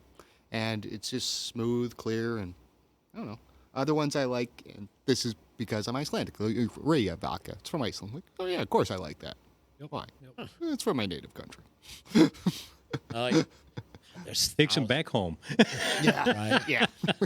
There's thousands of vodkas out Oh, there. Jesus. Yeah. Well, it's the easiest thing to make. Yeah. I mean, farmers can make it. If you get a tractor or ethanol license, you can make vodka. It won't technically be moonshine, but you can make vodka. What's the process of making vodka? Like, how long does it take? This is something I'm not trained in. I'm very curious about it. Like, I would love to distill a spirit just at least once or twice to be, what's going on. But what you're doing is, much like beer, you're taking a grain that has starch, adding sugar to it and boiling it and adding yeast. So those yeast start eating those sugars, making alcohol. And instead of running it through like once where you get the alcohol beer, you're taking that same mash and you're re-rectifying it. So you're increasing the temperature so the alcohol is wafting off. So you're heating it up so those flaming particles, that stuff that we set on fire, is separating out. And as it moves out, it cools down and is a stronger spirit. Now, how many times you filter this and how you filter it is how clear and distilled your vodka will get. Gotcha. And when do they add the flavors? Generally at the end. At the end? Yeah. Okay. But, you have like flavored vodka, which is just a flavoring at the end. But if you add like herbs or botanicals to it, you're making gin. If you could do like a watermelon vodka, everything watermelon. If you put one piece of juniper in there, you could call it gin. You say, I made watermelon gin. But that Sounds good too. splitting hairs. Great. My go-to thing lately has been White Claw. Oh, dude. I love White Claws. Everybody makes fun of me, but I don't care. You can make fun of me all you want. I think they're awesome. I could drink like a 12-pack of them. I get great little buzz and not be hungover the next day. Yeah. It's true. You don't have a hangover. Yeah. No hangover because Good. it's so filled with water. It's half water, and they're only 100 calories a piece. Calories or calories? I've done White Claw as well. I'll drink on the rocks typically, and then because it's me, I'll add a shot of vodka, like citron vodka. That's like a lime wine claw. Citron's good. I like citron vodka too. Is that job research? Yeah. That's me like, does this actually taste good? And it will mess me up. Way to go, Joe. Now, what if you're drinking, say, a lemon White Claw? Will you put like a lemon vodka in there or just a regular vodka? I don't know. A flavored vodka? Mix it up a little bit? Yeah. Yeah, because I think I did lime the other day with raspberry vodka. I was like, let's see how this goes. It's all right. He's got the best job in the world, doesn't he? He does. And So he's you go to work and you just play with alcohol all day? he's so knowledgeable, too. Oh, it's I amazing. learn so much from him every time he comes in here about the whole distilleries and spirits and wines and all that stuff. As a kid, I wanted to be a doctor and help people, but Well, with your You do. medical bag, I call you Dr. Joe. Thanks. you've seen his medical bag, right? Is it in front of you? No, There it is, right there. There's right the down there. He makes house calls. It's so funny. well, I had mentioned earlier, doing the Hawaiian shirt. I showed up to a wedding one time. Isn't that great? Like pinstripe shirt, suspenders, dress pants, Ray-Bans on, smoking a cigarette. Who are you? I'm the bartender. Bag in hand. Like, oh, okay. Soon to be your best friend. Yeah. All right, so Banj is saying Zafbufka is the vodka of the gods. Oh. It's the Polish bison grass Yeah. vodka. Actually, it's really good. What's it called? Zafbufka? Never heard of Zabruvka. Zabruvka. Zabruvka, Yeah, yeah. I'm not good at pronunciation. I'm from East Utica. I don't pronounce anything properly. I know. Gabagool. Yeah, right. Yeah, Zabruvka. We used to carry that. It was really nice. Is that something you can find at, like, say, City Liquors or I something? believe so. Yeah. I gotta say, liquor stores around here are doing a much better job too. Are they? In my opinion, I look for weird stuff too. I'm like, oh, we got this. Like, I got a bottle of vodka from Cooperstown. I don't know what it's called. I think it's Cooperstown vodka or something. Yeah. The bottle is awesome. It's a baseball. oh, it's the Doubleday thing. Yeah, The double day. That's Yeah, right. yeah. The double day, and you flip it upside down. It's got the baseball Oh, diamond, underneath. yeah. And then a friend of mine actually made a lamp out of it. They had a high-speed drill and drilled a Really? hole through it. Oh, yeah. Oh yeah. It's beautiful. You got to see this thing. It's great. Yeah. Great vodka. Is that something you don't even want to dip into because it looks cool? See, I got- Do I even want to open this bottle up? I haven't opened the bottle. Oh, you haven't, right? I haven't. See, I would do this. I wouldn't I got open it. It looks either. great. Sits in the bar. I absolutely love it. Can I try that? No, you can't. I read a note about collecting wine once, and somebody famous said it may have been like Ben Franklin or something. Said, when I die, I want to be drinking the last glass of wine in my last bottle of wine. Like, I like saving stuff, but I ain't gonna enjoy it when I'm dead. That's true. Point well You know? taken. Point well taken. I got, and I think it's different with liquor too, because liquor you can open up and, I had a little bit, you save it.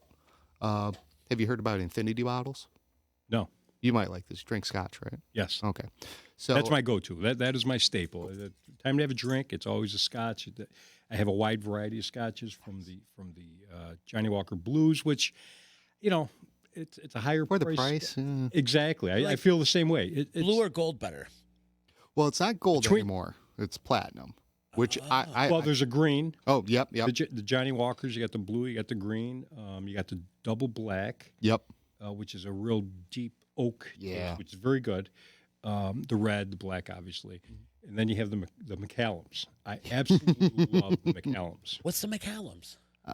I don't know where they make that, but it is such a smooth Scotch. It's fantastic. And then the go-to all the time is the Doers. Of course. And then the Doers, you got the regular Doers that you get everywhere. Then they had the 12-year-old, the 15-year-old. Now I just did a friend of mine a favor. He had a little issue. I got to see. Got to come down to the office. I'm like, yeah, come on down, Fish. Anytime. Come on down. Comes down. He's got this big box. He's got addressed to me. I'm like, what the hell is that, Fish? He's like, this is for you. I'm like, what are you doing? You're jealous of my job? He's like, open it up. I'm like, okay. So I open it up, and it's a 18-year, Doors 18-year-old. Oh. Which I haven't opened yet, but oh my God, the box is beautiful, and I can't wait to dip into that. Right. That is, yeah. That's good stuff. Is it? Yeah. Haven't tried it. Yeah. Haven't tried it. The Glenlivets, had a lot of Glenlivets, and there's I think it's an 18-year-old Glenlivet. It's very, very smooth, and that's a single malt. Yeah. And then they got so many, singles and blended scotches. I think I'm partial to the singles, but I got to tell you, my go-to, which is a blended, is the Doers. Yeah. Chivas Regal, it's not my cup of tea. So what you want to get your hands on is a glass decanter, not lead. Can't have any lead in it. And when you get to your end of bottles of scotches, especially ones that you like, you got like a half ounce or an ounce, you put it into this bottle. And if you want... The decanter. Yeah, into the Mixing decanter. Yeah. And if you want, you can be really nerdy, and you can write down everything you want in it, or you can kind of like freehand it and put it in there, and you'll have your own blended scotch to give to your friends when they come over. That sounds like a lot of fun. Yeah. And then you can get really geeky and scientific, like write everything down, or you can mix it up. Well, I'm not going to do that. But yeah, but you'd be able to say, this one's got like 18 years door, and it's got a little Johnny Blue in there. A lot of it is called Longie's blend. Yeah. But it's called the Infinity bottle, and you can keep that at your house. It's your own house blend, and you may even find out. I like a lot of Glen 12. Add some Macallan 15 in there, just a little bit. Z, have you ever had Macallan? No. Oh my God, I have to say it's probably my favorite Scotch. Yeah. Yeah, fantastic. It's a really nice one. I like Monkey Shoulder. It's a blend out there. Never heard of it. Yeah.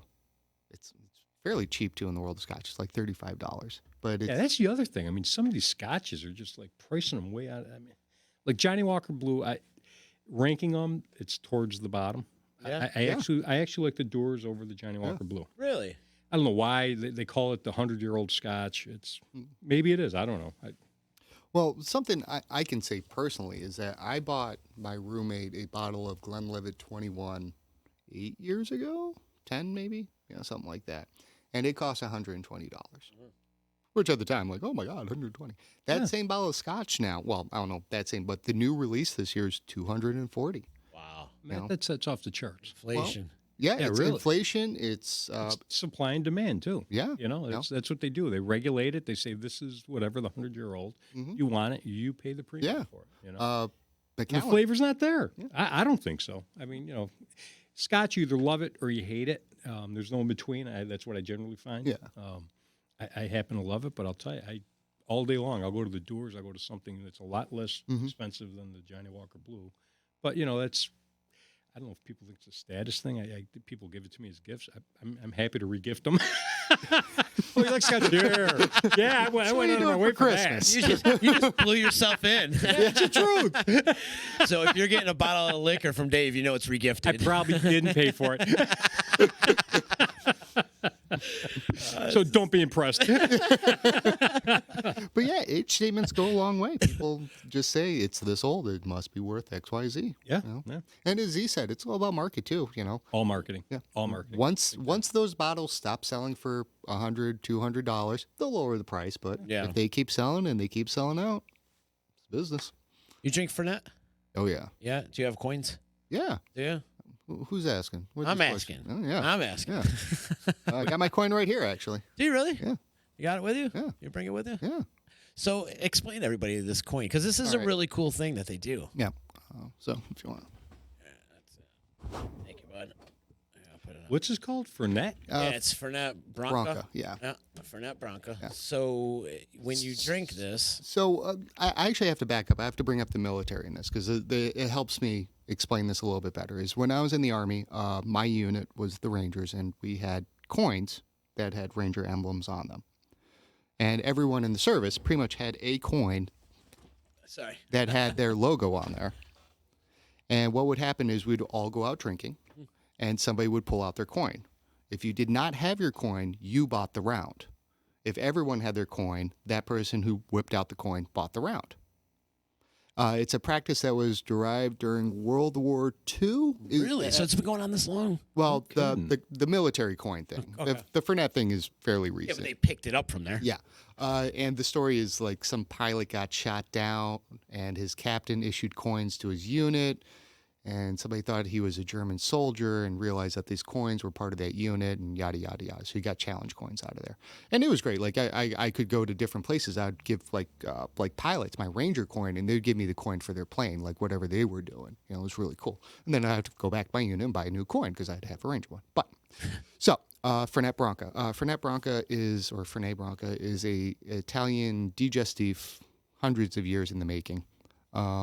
And they've become very popular in the bar culture by doing this, as well as that the liquor is like an Italian Jägermeister. That's how I've learned how to describe this. You know, it's kind of minty, you know, funky. The first time you have it, you're like, oh, God. The second time, you're like, why'd you do this? The third time, you're like, all right, it's starting to grow on me. What we got going on here? So Fernet Branca started issuing these challenge coins. I was very interested because I was in the Army. I was like, oh, yeah, this is cool. And what had happened is I was doing a 3x3 with my fellow bartenders, and they actually got me my first coin. They went online, they found one, they bought it. And that's, you know, left me speechless. Like, even now, I'm just like, man, you know, I can't believe my boys did that for me. And it wasn't even my boys. It was like all the bartenders, like they all chipped in for this. Sadly to say, this is not that original coin. That original coin is sitting at Hidden Valley somewhere. On the 8th hole. Somewhere. Yeah. You use it as a ball marker. Well, the thing is, though, is by rule, you should always have this 10 feet away from you. Bartender can challenge me. Like, the thing is, I'm in Utica, so no one has challenge coins, so I'm kind of... The first time I've ever seen one, never heard of this. Look it up. There's lots of beautiful images out there, like different styles. That is on really the cool. backside. And What's the 10-foot rule, though? that you have to have it within 10 feet of you. So if somebody challenges you, I can take 10 steps and get my coin. So when I'm golfing, I just have it in my pocket. And I was wearing baggy pockets, and I was going down that little valley, I think. I hit a bump, and it probably fell out. And I was at the next hole like, you know, it's like Be out there with a metal detector. Yeah, I thought I went back the next day and walked the course just to see if I could pick it up. I was just like, you know, it's a needle in a haystack. Exactly. Yeah. But these things, though, I mean, go on eBay right now. Type in Fernet challenge coins and see how much they go for. But Fernet Branca is pretty good about like showing up at events and they give out the coins. My young man, Mr. Dooley, he got a couple by going down there and doing some barback games for him. And it's a bartender thing, you know. We kind of hand them out to people.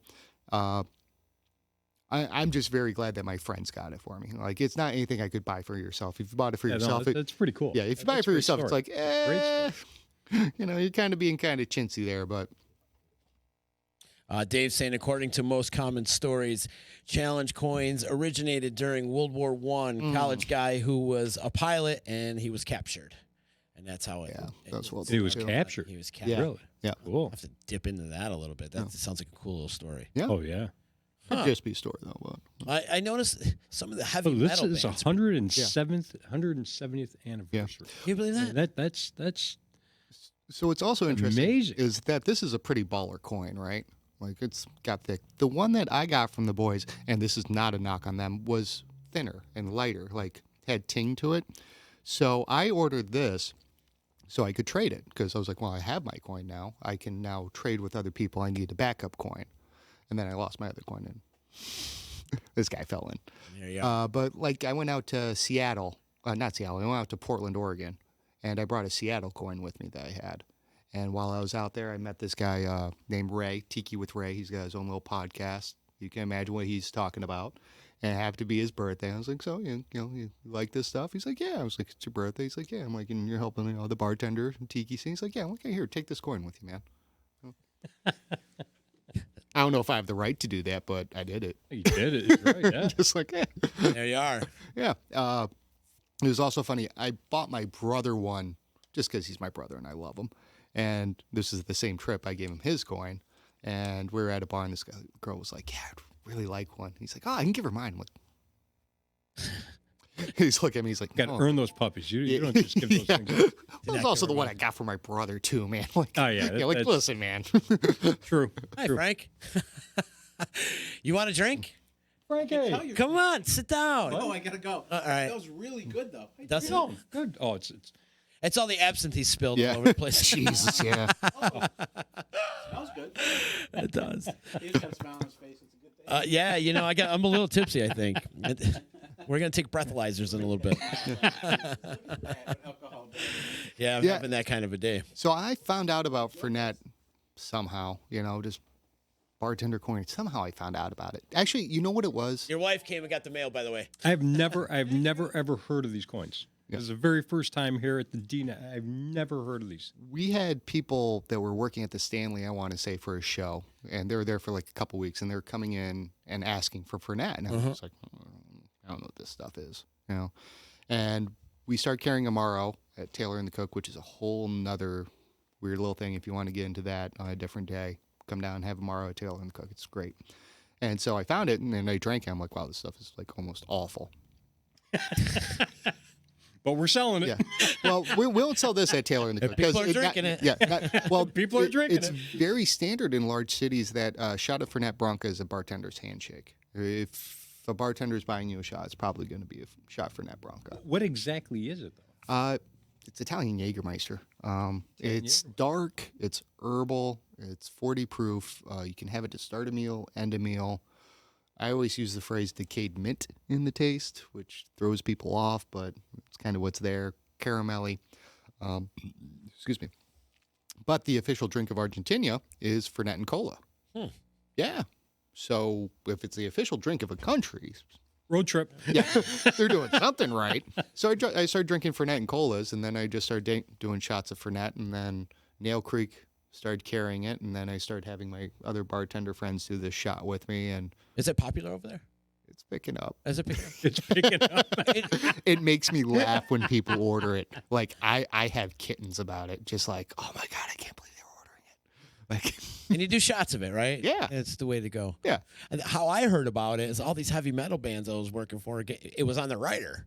And I Really? have to go look On the for it. rider, they want it. And I Really? have to go look for it at a liquor store, and like all these random liquor stores weren't carrying it. I'm like, where am I going to find this bottle for now? I had no idea. And it was almost to the point where if you can't find that liquor, you call up the tour manager and break the news to them. And a lot of times they're either like find something else or they get pissed off. It's either one or the other because they want their Contract alcohol. canceled. Yeah, right. That's it. No We're show. not performing. Pulling the show. That's it. So I'd imagine, like, your guys are just going to bars afterwards, and the bartenders are like, oh, yeah, this is what we drink. And, yeah, I don't know if I've ever seen it in a liquor store locally. it is now. Is it? Yeah, yeah. I'll have to look for it. Yeah. I definitely want to try it. Yeah. In my world, I got a bottle for Christmas. It disappeared a couple weeks ago. Ah, yeah.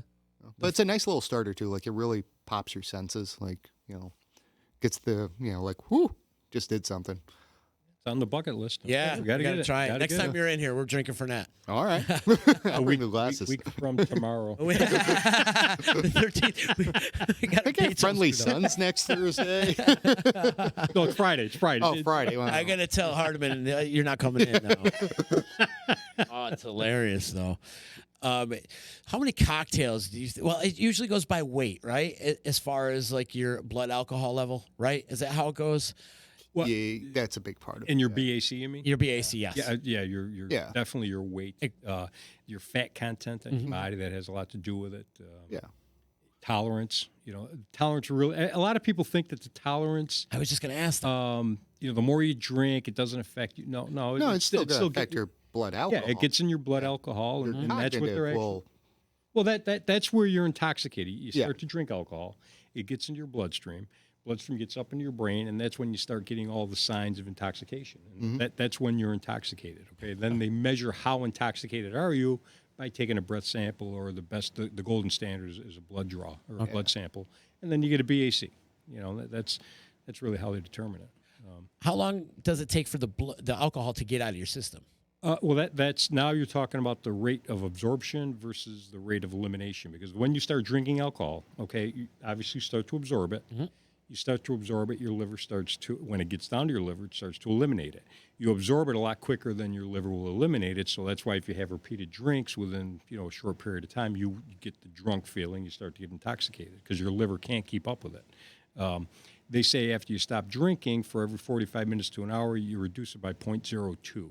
Okay. And that's how you eliminate it. Okay. And then you end up with, when they graph it out, you get what they call the bell curve. Yeah. You'll climb up until you stop drinking, and then your body's done absorbing, and then it's pure elimination, and then it starts to curve down and go out. Okay. So that's how that works. I think by volume, they're looking for like a glass of beer an hour, 5%. That's what they say. Yeah, a glass of wine. Yep.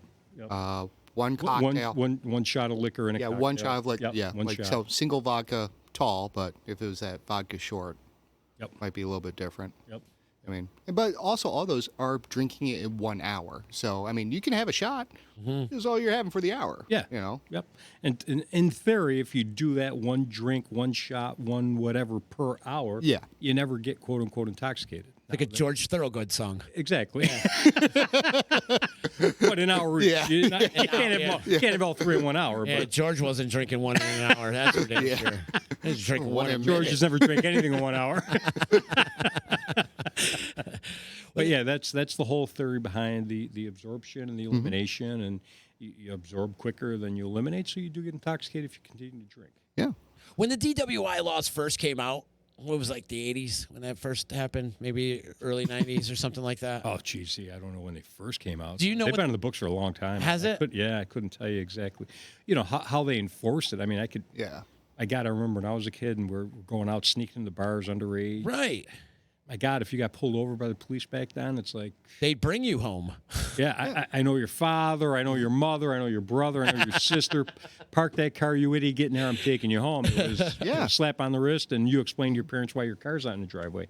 But obviously the laws have changed. You got people with, killing other people, vehicular homicides, what have you. Right. And then it got cracked down on it. And what happened is ultimately, what really was the push is you got some politicians that lost loved ones or friends or what happened from a drunk driver killing them, and then they really started cracking down on everything. And it just the pendulum hasn't swung back yet. Is that when they started swinging out the levels of BACs and stuff like that? Yeah. Absolutely. Then they started lowering it because all the states, they would get all their highway funding, obviously, from the federal government. So the federal government would set the gold standard.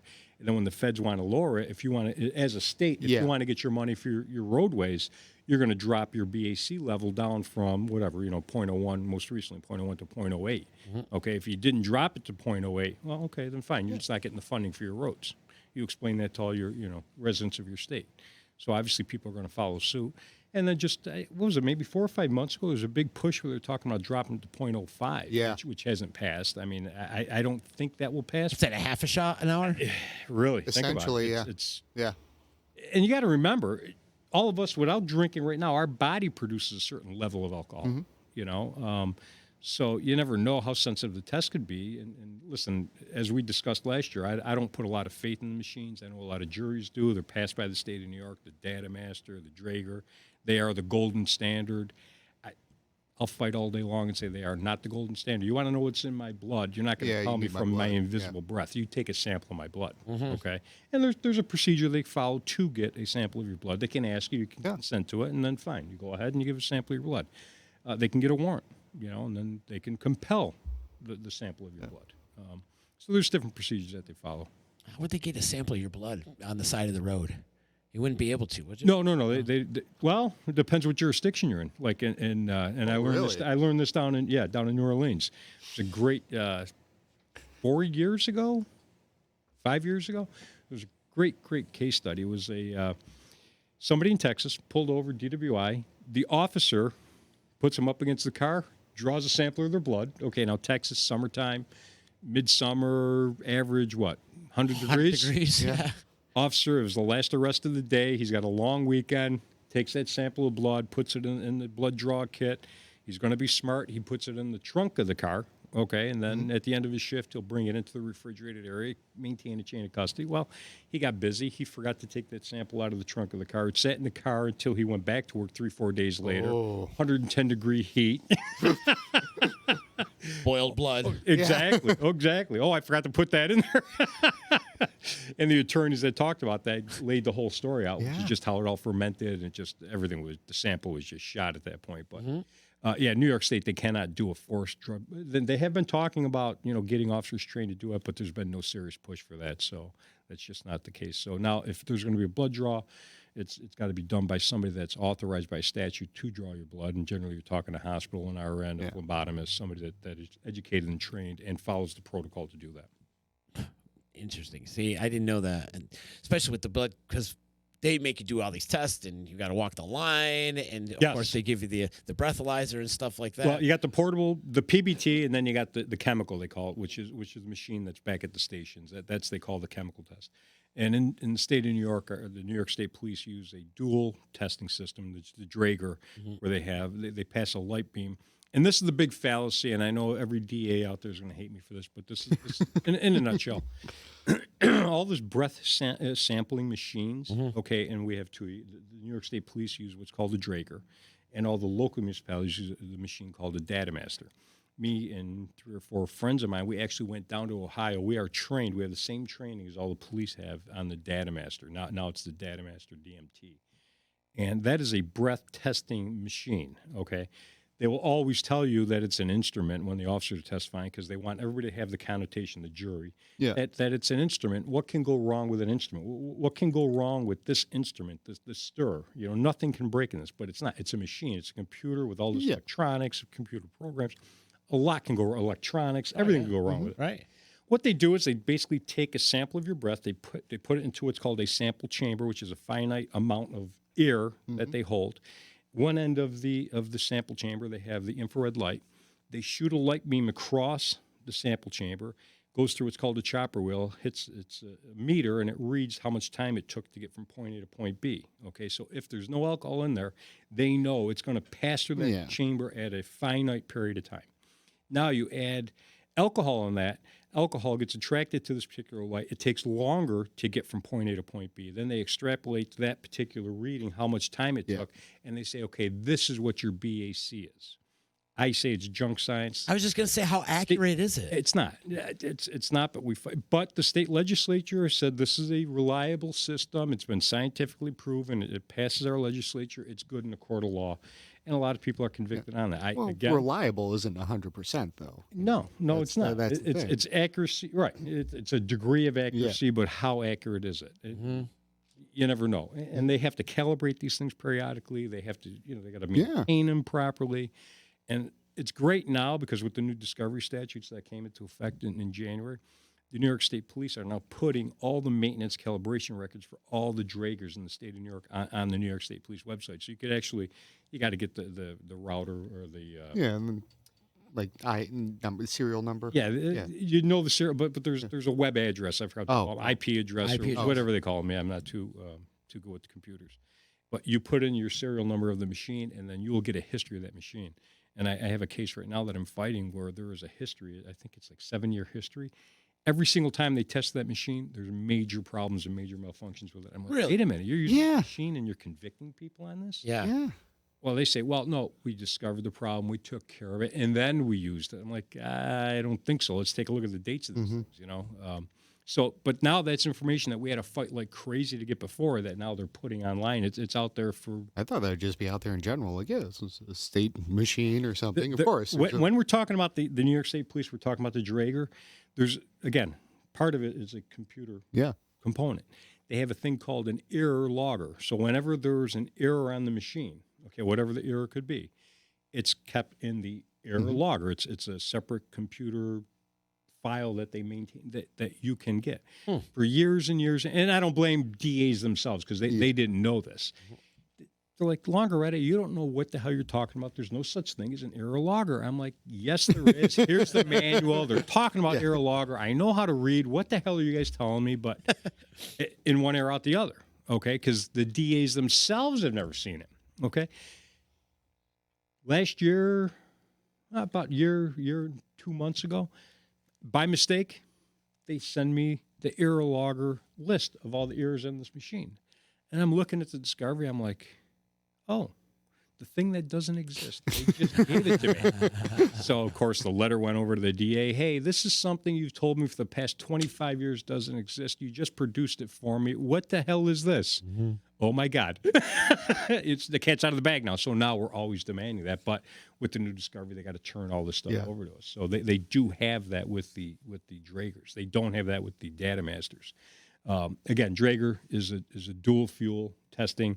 You got the infrared and the electrochemical. They pull a sample up out of the sample chamber. It hits this magnetic, what's the best way to describe it? It's like a tape, and that determines what your BAC was. Again, I call it junk science. Legislators said it's good. Best way to know what's in your blood: take a sample of blood. Take a sample. Get it to a scientific lab, and go ahead and make sure. Now, doing that, I oversimplify it because there is a lot of procedures they have to follow because you got to maintain a chain of custody. You have to take step by step by step, and they will have a checklist. All law enforcement agencies have a checklist as to how to properly take a blood draw. Well, of course, because they're going to go up against you. They have to be able to say, nope, had it here, had it well, here. Any defense attorney that knows about blood draws, they should know that these things exist out there, and you have to get these. And when you have that officer on the stand, you got to be prepared to ask the officer all those questions. I got a case going on right now where this is a big issue. It's a pretty high-profile case, but it's a big issue of the blood draw. You know, and so blood draw is a thing in New York State? Oh, yeah, blood, breath, urine. You have to check urine. The thing with the urine, if they're going to test you by way of urine, you never sample the first, they call it a void. Yeah. You never sample the first void, okay, because urine will give you a history going back, I think it's 30 or 45 days. Oh, wow. You have everything that's been in your system. Okay. Any drugs, whatever. Yeah. So if you take the first void, it just doesn't pass the muster. You always take the second void because that's a more true result as to what's in there. No, void meaning? Urination, a sample. Okay. Sample. Yeah, that's they call those, pee in this cup. voids. I can't wait to start calling my pee a void. Like, hey, go take a void. I got to What? take a void Yeah. now. Excuse me while I void. But it's a big thing, It is a big thing, and if it's going to be a voluntary consent, there has to be signed, knowing consents that yes, I'm giving you consent to invade my body, and take a sample of my blood. And when they do this, the system that they have, they're more concerned really with the safety of the quote unquote suspect / defendant, as opposed to whether or not the blood is going to be admissible, at the court of law. Okay, so the people that are the nurse, phlebotomist, doctor, whoever's going to take it, they have to wash their hands first.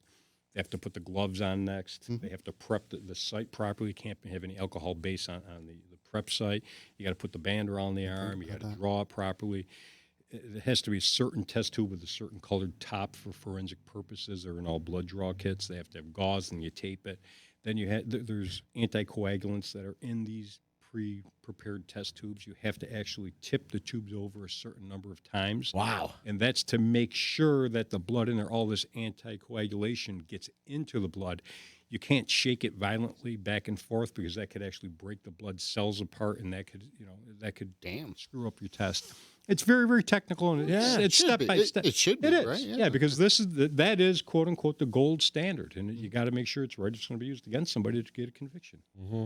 It's a lot of technical stuff. Yeah, it sounds like a lot of hoops. Yeah. But if it's done right, very difficult to beat. Yeah. If they don't do it right, then the defense attorney's got something to work with. Yeah. So they're not easy cases, but they're out there. Always some leverage. Always looking for it. Need that angle. Keep that angle going. Man, we ripped through 2 hours. You believe that? Yeah. Well, I didn't. I was a little late. I think the second time I was a little late, see. I think we've just been huffing absinthe this entire time. I think so, too. I think so, too. That's what I feel like. It's almost like doing a nitrous balloon. This has been great. And then, Joe, you got to come back. We got to do this again and do this up. These are great, man. What was the name of this? Was Absence, but it didn't have a fancy name to it, did it? We got to come up with a name. It's called The Void. The Void. The Void on the D.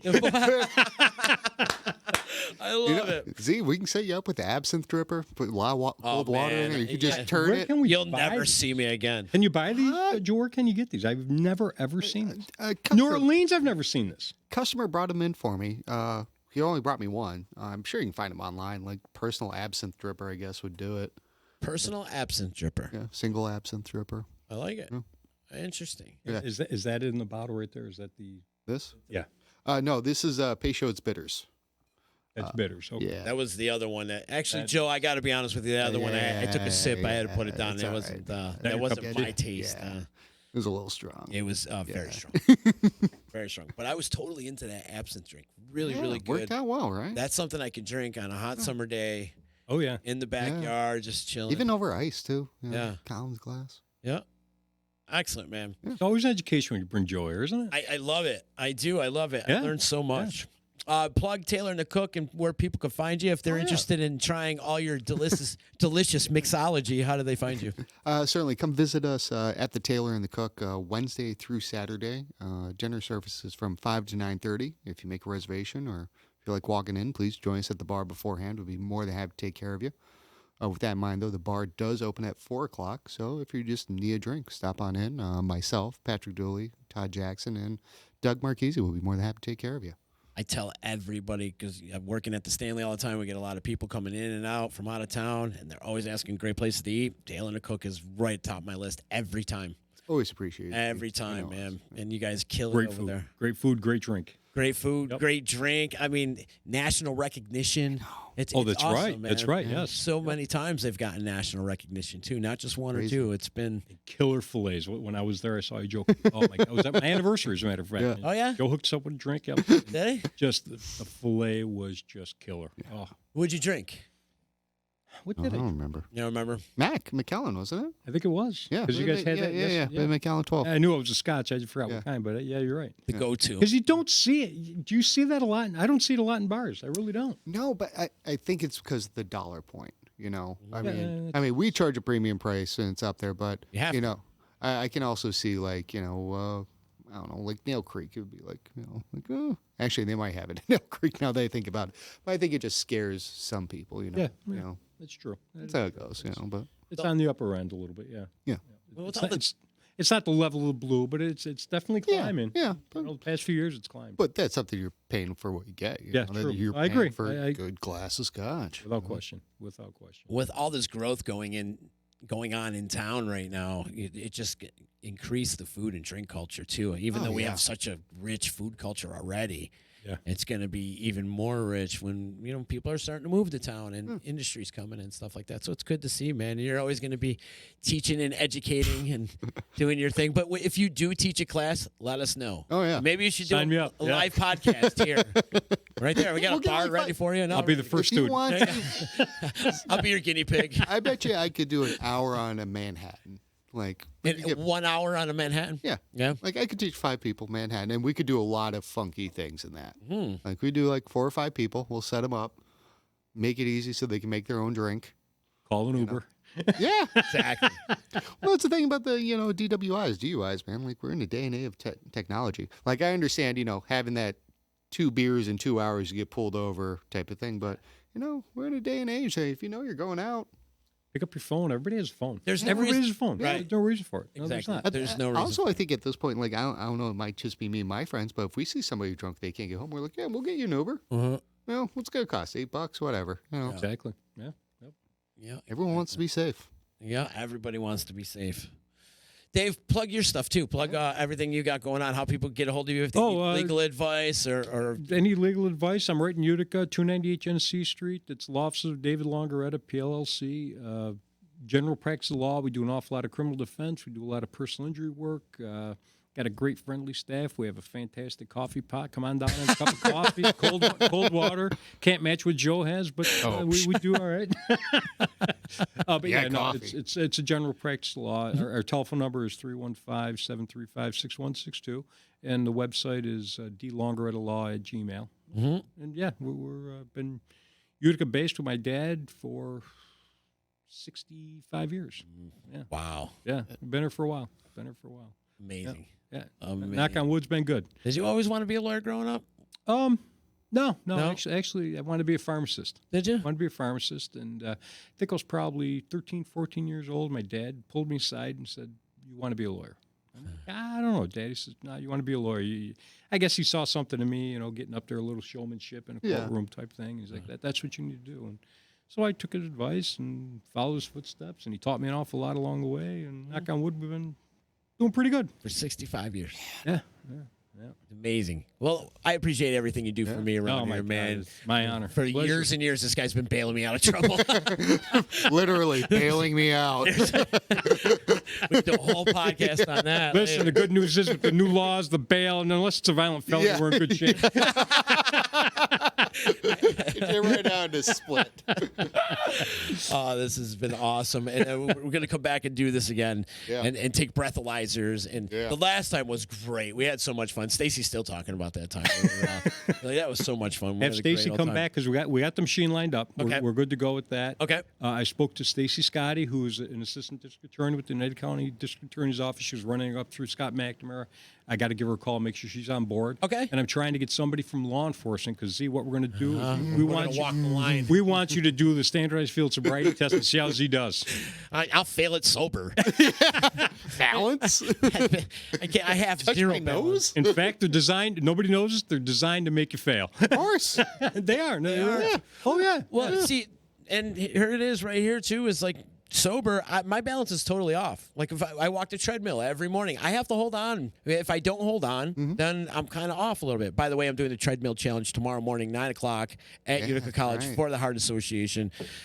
Register. Where do we or go donate? out I got to donate for you. I got to get Yeah, you you got up your there and Facebook donate. thing going, right? I got my Facebook thing. Yeah. I got exceeded one- my goal. Oh, did you? Yeah, like Well, I still gotta donate. In like 5 posts, I exceeded my goal. It's Nice. unbelievable. I got great friends out there. Thank you so much to everybody. Well, I got to that has contribute. donated. I got to. $20. Let's go. Yeah. Right here in my hand. Cash. If you're doing I'm at 50 now. The treadmill challenge tomorrow morning at Utica College, 9 a.m. The Let's call it $100 for Z. No, stop Yeah, it. no, there, Z. Heart Run and Walk is this weekend. Make sure you go out and support the Heart Run and Walk. It's an amazing event in the community. We've been talking about it all week. I've had people from the Heart Association in for the last 2 weeks talking about it. What an amazing event it is. Yeah, it really is. It really is. And we get together every year to do the walk. It's super important and to get some education and funds and know about heart disease. And we've all been affected by it one way, shape, or form. Without question. We all have. I've run the 5 mile. Or is it, no, it's 3 mile. 3 mile, 3 mile run. I've run that a few times. Yeah. 3 mile, then the 5 mile walk. And it's a great time, too. It's a great event. Yeah. If you're taking the route, it's a nice, fun party atmosphere. Heart Attack Hill. Heart Oh, yeah. Attack Hill. There's all the neighbors come together, and there's bands playing along the DJs way, and all the and- radio stations. It's a lot of fun. Yeah. A lot of fun. So that's this weekend on Saturday, but tomorrow's at the expo at Utica College, the treadmill challenge. So looking forward to doing that, and we'll see. We'll see what happens. Beautiful. Yeah, we will see what happens. But going back to my balance, though, I have no balance sober. Let alone being drunk, I'm going to be even worse. Maybe if I got drunk, my balance would be better. It's like that dart theory. Like, I suck at darts. Yeah. 2 beers in. I'm doing all right. Right. 4 beers in. I suck at darts. So true. So true. But yeah, they are actually designed to make you fail. It's surprised. as absurd as that sounds. That's really what it is. Like, okay, sir, say the alphabet backwards. I can't say it frontwards. Yeah. Well, they're not supposed to do that. It's Right. supposed to be from you start here, not a day, and then without singing it, go to whatever. Without they singing test it. And how hard is it not to sing we the all alphabet? learn. Come on, Especially elemental P. everybody has learned the alphabet by singing it. Come on, I know I did. Yeah. I still sing it. Oh yeah. They'll fail you for that, by the way. If you sing it, They will fail you for singing it. they will fail you for singing it. Come Yes. on. Yep. And remember, the alphabet is not a standardized test. Okay, that's one of the other tests. There's only 3 the eye test, which they call the HGN. Okay. And then that's actually 3 parts, and then they add a 4th part called the vertical gaze nystagmus, where they take the stimulus and they want you to hold your head still. And Follow the light. Usually it's a pen tip is what it usually is, and it's supposed to be a certain distance, which is either 12 to 16 inches from the tip of your nose. Okay, right. It's got to be slightly above eye level, and then they have to at a certain speed, generally 2 seconds to get out. They'll go across your left eye back to center, your right eye back to center, and they do each test twice. Okay, and then they do the vertical. They turn the stimulus sideways and they raise it up, and you can't move your head. It's just your eyes, and they're looking for the involuntary jerking in your eyes. That's what the gaze nystagmus is all about. And the officers will say, well, you've had that in every one of the tests, therefore you have 6 clues you failed that test. Well, there are literally hundreds and hundreds of causes of nystagmus. Some people have natural nystagmus. I had one guy that got arrested 3 years in a row, came to me every single time, got him off every single time, okay, and he failed every single one of the field sobriety tests, and he was not intoxicated. Wow. Not once was he intoxicated. He had natural nystagmus. I had his doctor medical records showing natural nystagmus. You look at him right now without a drink in him, his eyes are fluttering. It's just Yeah. condition. well, Neurological conditions, ear infections cause it. There's a multitude of causes of it, but a lot of police officers don't know that. I think they know that, but they choose to ignore that. Right. Then you got the walk and turn, the one leg stand. Those are the only 3 standardized tests. The walk and turn? Yeah, that's when you have to stand with one foot in front of the other. Okay. 9 heel to toe steps out. You have to turn in a designated way. You got to keep your arms by your side, okay? And 9 times out of 10, it's not a designated line. It's an imaginary line, and they never tell you how wide the line is, but they will always mark you off because you didn't step on the line. I'm like, wait a minute, officer, hold on. Yeah. I didn't hear you tell me in the instructions, my client, that the line was only 6 inches wide. Yeah. So how can you tell me he stepped off the line? Mm-hmm. Well, it wasn't heel to toe. Well, okay, that's one clue, but stepping off the line's another clue. So why are you marking them off twice for the same thing? And a lot of little nuances like that. And then the one leg stands when you close your eyes and you just, you stand on one leg, you hold the other leg up 6 inches off the ground, and you have to, count out 1,000, 2 1,000 till 30, and All the way to 30? the I can't 30. count They that can. high. They can. That's divided attention test, part of the test. 12. You put the foot down, you got to pick up where you left off. So if you put it down at 12, you got to start at 13. You can't go back to 1. Yeah, it was funny. I had a hearing the other day, modified Romber, again, not a standardized test. Stand up, arms to your side, tip your head back, close your eyes, estimate the passage of 30 seconds. Okay, well, this guy did it.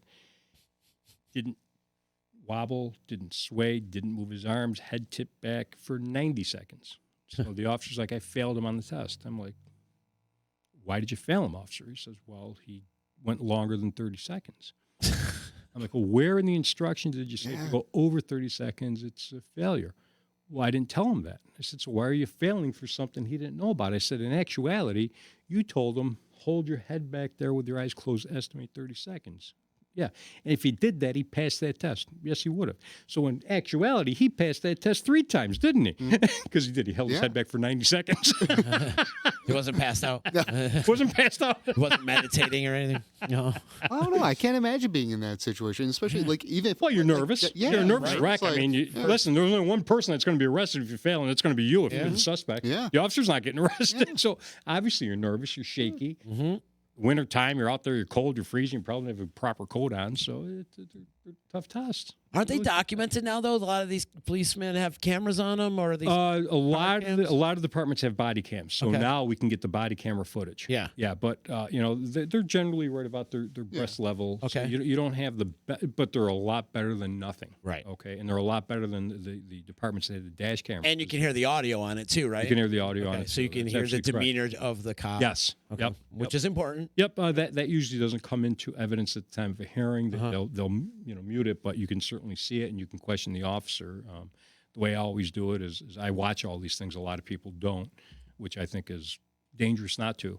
But I'll get the officer to tell me exactly what you did, step by step by step, in each one of these tests, and then I'll ask them, officer, did you look at the body camera footage? And they always say yes. I'm like, did you look at it before you testified today? And either yes or no. Then I start playing the footage, and a lot of times I find that they don't recall things. Yeah. too accurately. Inconsistencies. Yeah. Which is good for the Yeah, defense. of course. Well, a lot of times too, even though they do fill out the report, though the arrest and the court date are so far apart from each other. Yeah, And and let me tell you, how are you see- going to remember everything? A lot of the reports, everybody, all your listeners, everybody, there's a lot of cutting and pasting going on. Oh, sure. Yeah, there's a lot of paperwork. It takes a lot of time. And this is not every officer, so I don't want to. Right. But there are some that will do a lot of cutting and pasting. So if Dave Longretta got pulled over for DWI and they went through and did the paperwork, and Z gets pulled over, they may cut some of my stuff, put it on your paperwork. So you really need to look at it all. Switcheroo, huh? Need to look at it because it saves a lot of time. Saves a lot of time, but doesn't make it right. Right. Definitely not. So Definitely not. you got to pay attention to that. But let's also note. That's why everyone's coming to you, though, because you're paying attention, all right? Well, that's I think that's a job. We got to do it. We got to do our job. Not all cops are assholes, though. No. I have a lot of great friends on the police department right now, and Let me tell you, there's some great cops, and don't get me wrong, there's some shitty cops too. So. There are some. They're no longer DWI officers, but years ago, that's what they were on the, I forgot what they call them in the police department, the DWI task force or the DWI patrol guy. And that's what they did. So if another officer pulled somebody over and they happened to be working, they would call Sheriff so-and-so or Officer so-and-so who would come and actually do it because they are the best at doing it. And let me tell you, every one of them that I'm thinking of right now, I'm not going to mention any names. I know one. Let me tell you, they are great. Yeah. They are great, and they do their job well. And if there's an issue, they know there's an issue. They're going to testify exactly what the DAs ask them. But then when you start to cross-examine and they know that there's an issue, they're not going to sit there and lie to you. They're going to come. There's one case I'm thinking of out in, we're going back 3 years ago now. It was in Whitesboro, Judge Appler, good friend of mine. And the lady was arrested. She was in a ditch for probably major snowstorm. She's in the ditch for a good 3 hours before the officer got there. That's how bad this snowstorm was. And officer arrived, ran her through the test. She failed. And we get to trial, okay? And after the first day of testimony, the DA realized where I was going in my defense of this thing. It's called retrograde extrapolation. Where basically you're trying to tell me at our midnight, you're trying to tell me what my client's BAC was at 8 o'clock that evening. Yeah, okay. Yeah. You could tell me what it was at 12 o'clock when you took the test, but unless you have all the information, you can't back that up to 8 o'clock with any degree of certainty. That's called a retrograde extrapolation. So day 2 of the testimony, they called this one officer that I'm thinking of to be their expert witness. And he shows up in the courtroom before we start the trial. Jury's all sitting down. He looks at me. He's like, you're the attorney? I'm like, you're the expert? He's like, yeah. I'm like, you don't know anything about this. He's like, can't answer that question. Gotcha. Gotcha. Sure enough, DA puts the guy in the stand. Super nice guy. I can't say enough good things about him. And the DA says, I don't remember the exact words, but did you review everything? Do you agree with the findings? Yes. So I get up there, and you could immediately, the minute I stand up, I got a smile on my face. He's got a smile on his face. I said, officer, what you're talking about is you reviewed everything for purposes of a retrograde extrapolation. And you could just see his eyes roll back. He's like, yep. I said, and you just told us on your direct testimony that everything was reliable, and you stand behind that number. Yep. And you don't have any of the factors to be able to, with any degree of certainty, substantiate that number. Isn't that true, officer? There's dead silence. Officer, come on, you can answer the question. We all know the answer. Yes. And then I went item by item. You don't know this, and you need that to do it, don't you? Yeah. And you know how much you drank and when she drank, and you need to know the time of that. Yes. And you don't have that info. And we went down step by, and he was such a professional. And I treated him with respect. I certainly wasn't a dick to him or anything. Because we got that. But let me tell you, he's an outstanding officer. He's no longer doing DWI work. He should. He was that good. But you ask the question, you ask it the right way, he's going to give you your answer, and he did. Mm-hmm. Yeah, he did. Yeah, great guy. And there's a lot of them out there like that. Yeah, for sure. Of course, yeah. For sure. Conversely, unfortunately, there's some that aren't that stand up. But it is what it is. It is what it is, brother. And if you get in trouble with a DWI, make sure you call my man Dave Longaretta over here. He will help you out. And if you listen to this podcast since he's been on, you can tell he knows his shit. Thank you. He knows what he's doing. That's for damn sure. I could do a testimony for you.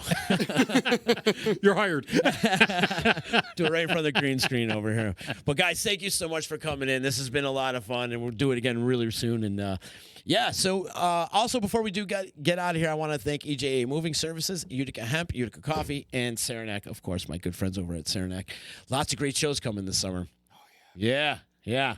Looking forward to that. I can't tell you who, but lots of good you stuff. got the lineup already? You got the lineup you can't tell us? Yeah, I'm the one booking them. You would know. I'm not the one booking them, but I do work for the company that does. But anyways, nice. Thank you so much. You can listen to this podcast and previous podcasts of EC Radio and all the content we have here on the D at disruptionnetwork.net. You can also listen to us on Google Play and Apple Podcasts and Spotify and Stitcher, pretty much anywhere where you listen to podcasts. And I will see you Monday. Later. See ya. Bye, Joe. Thank you.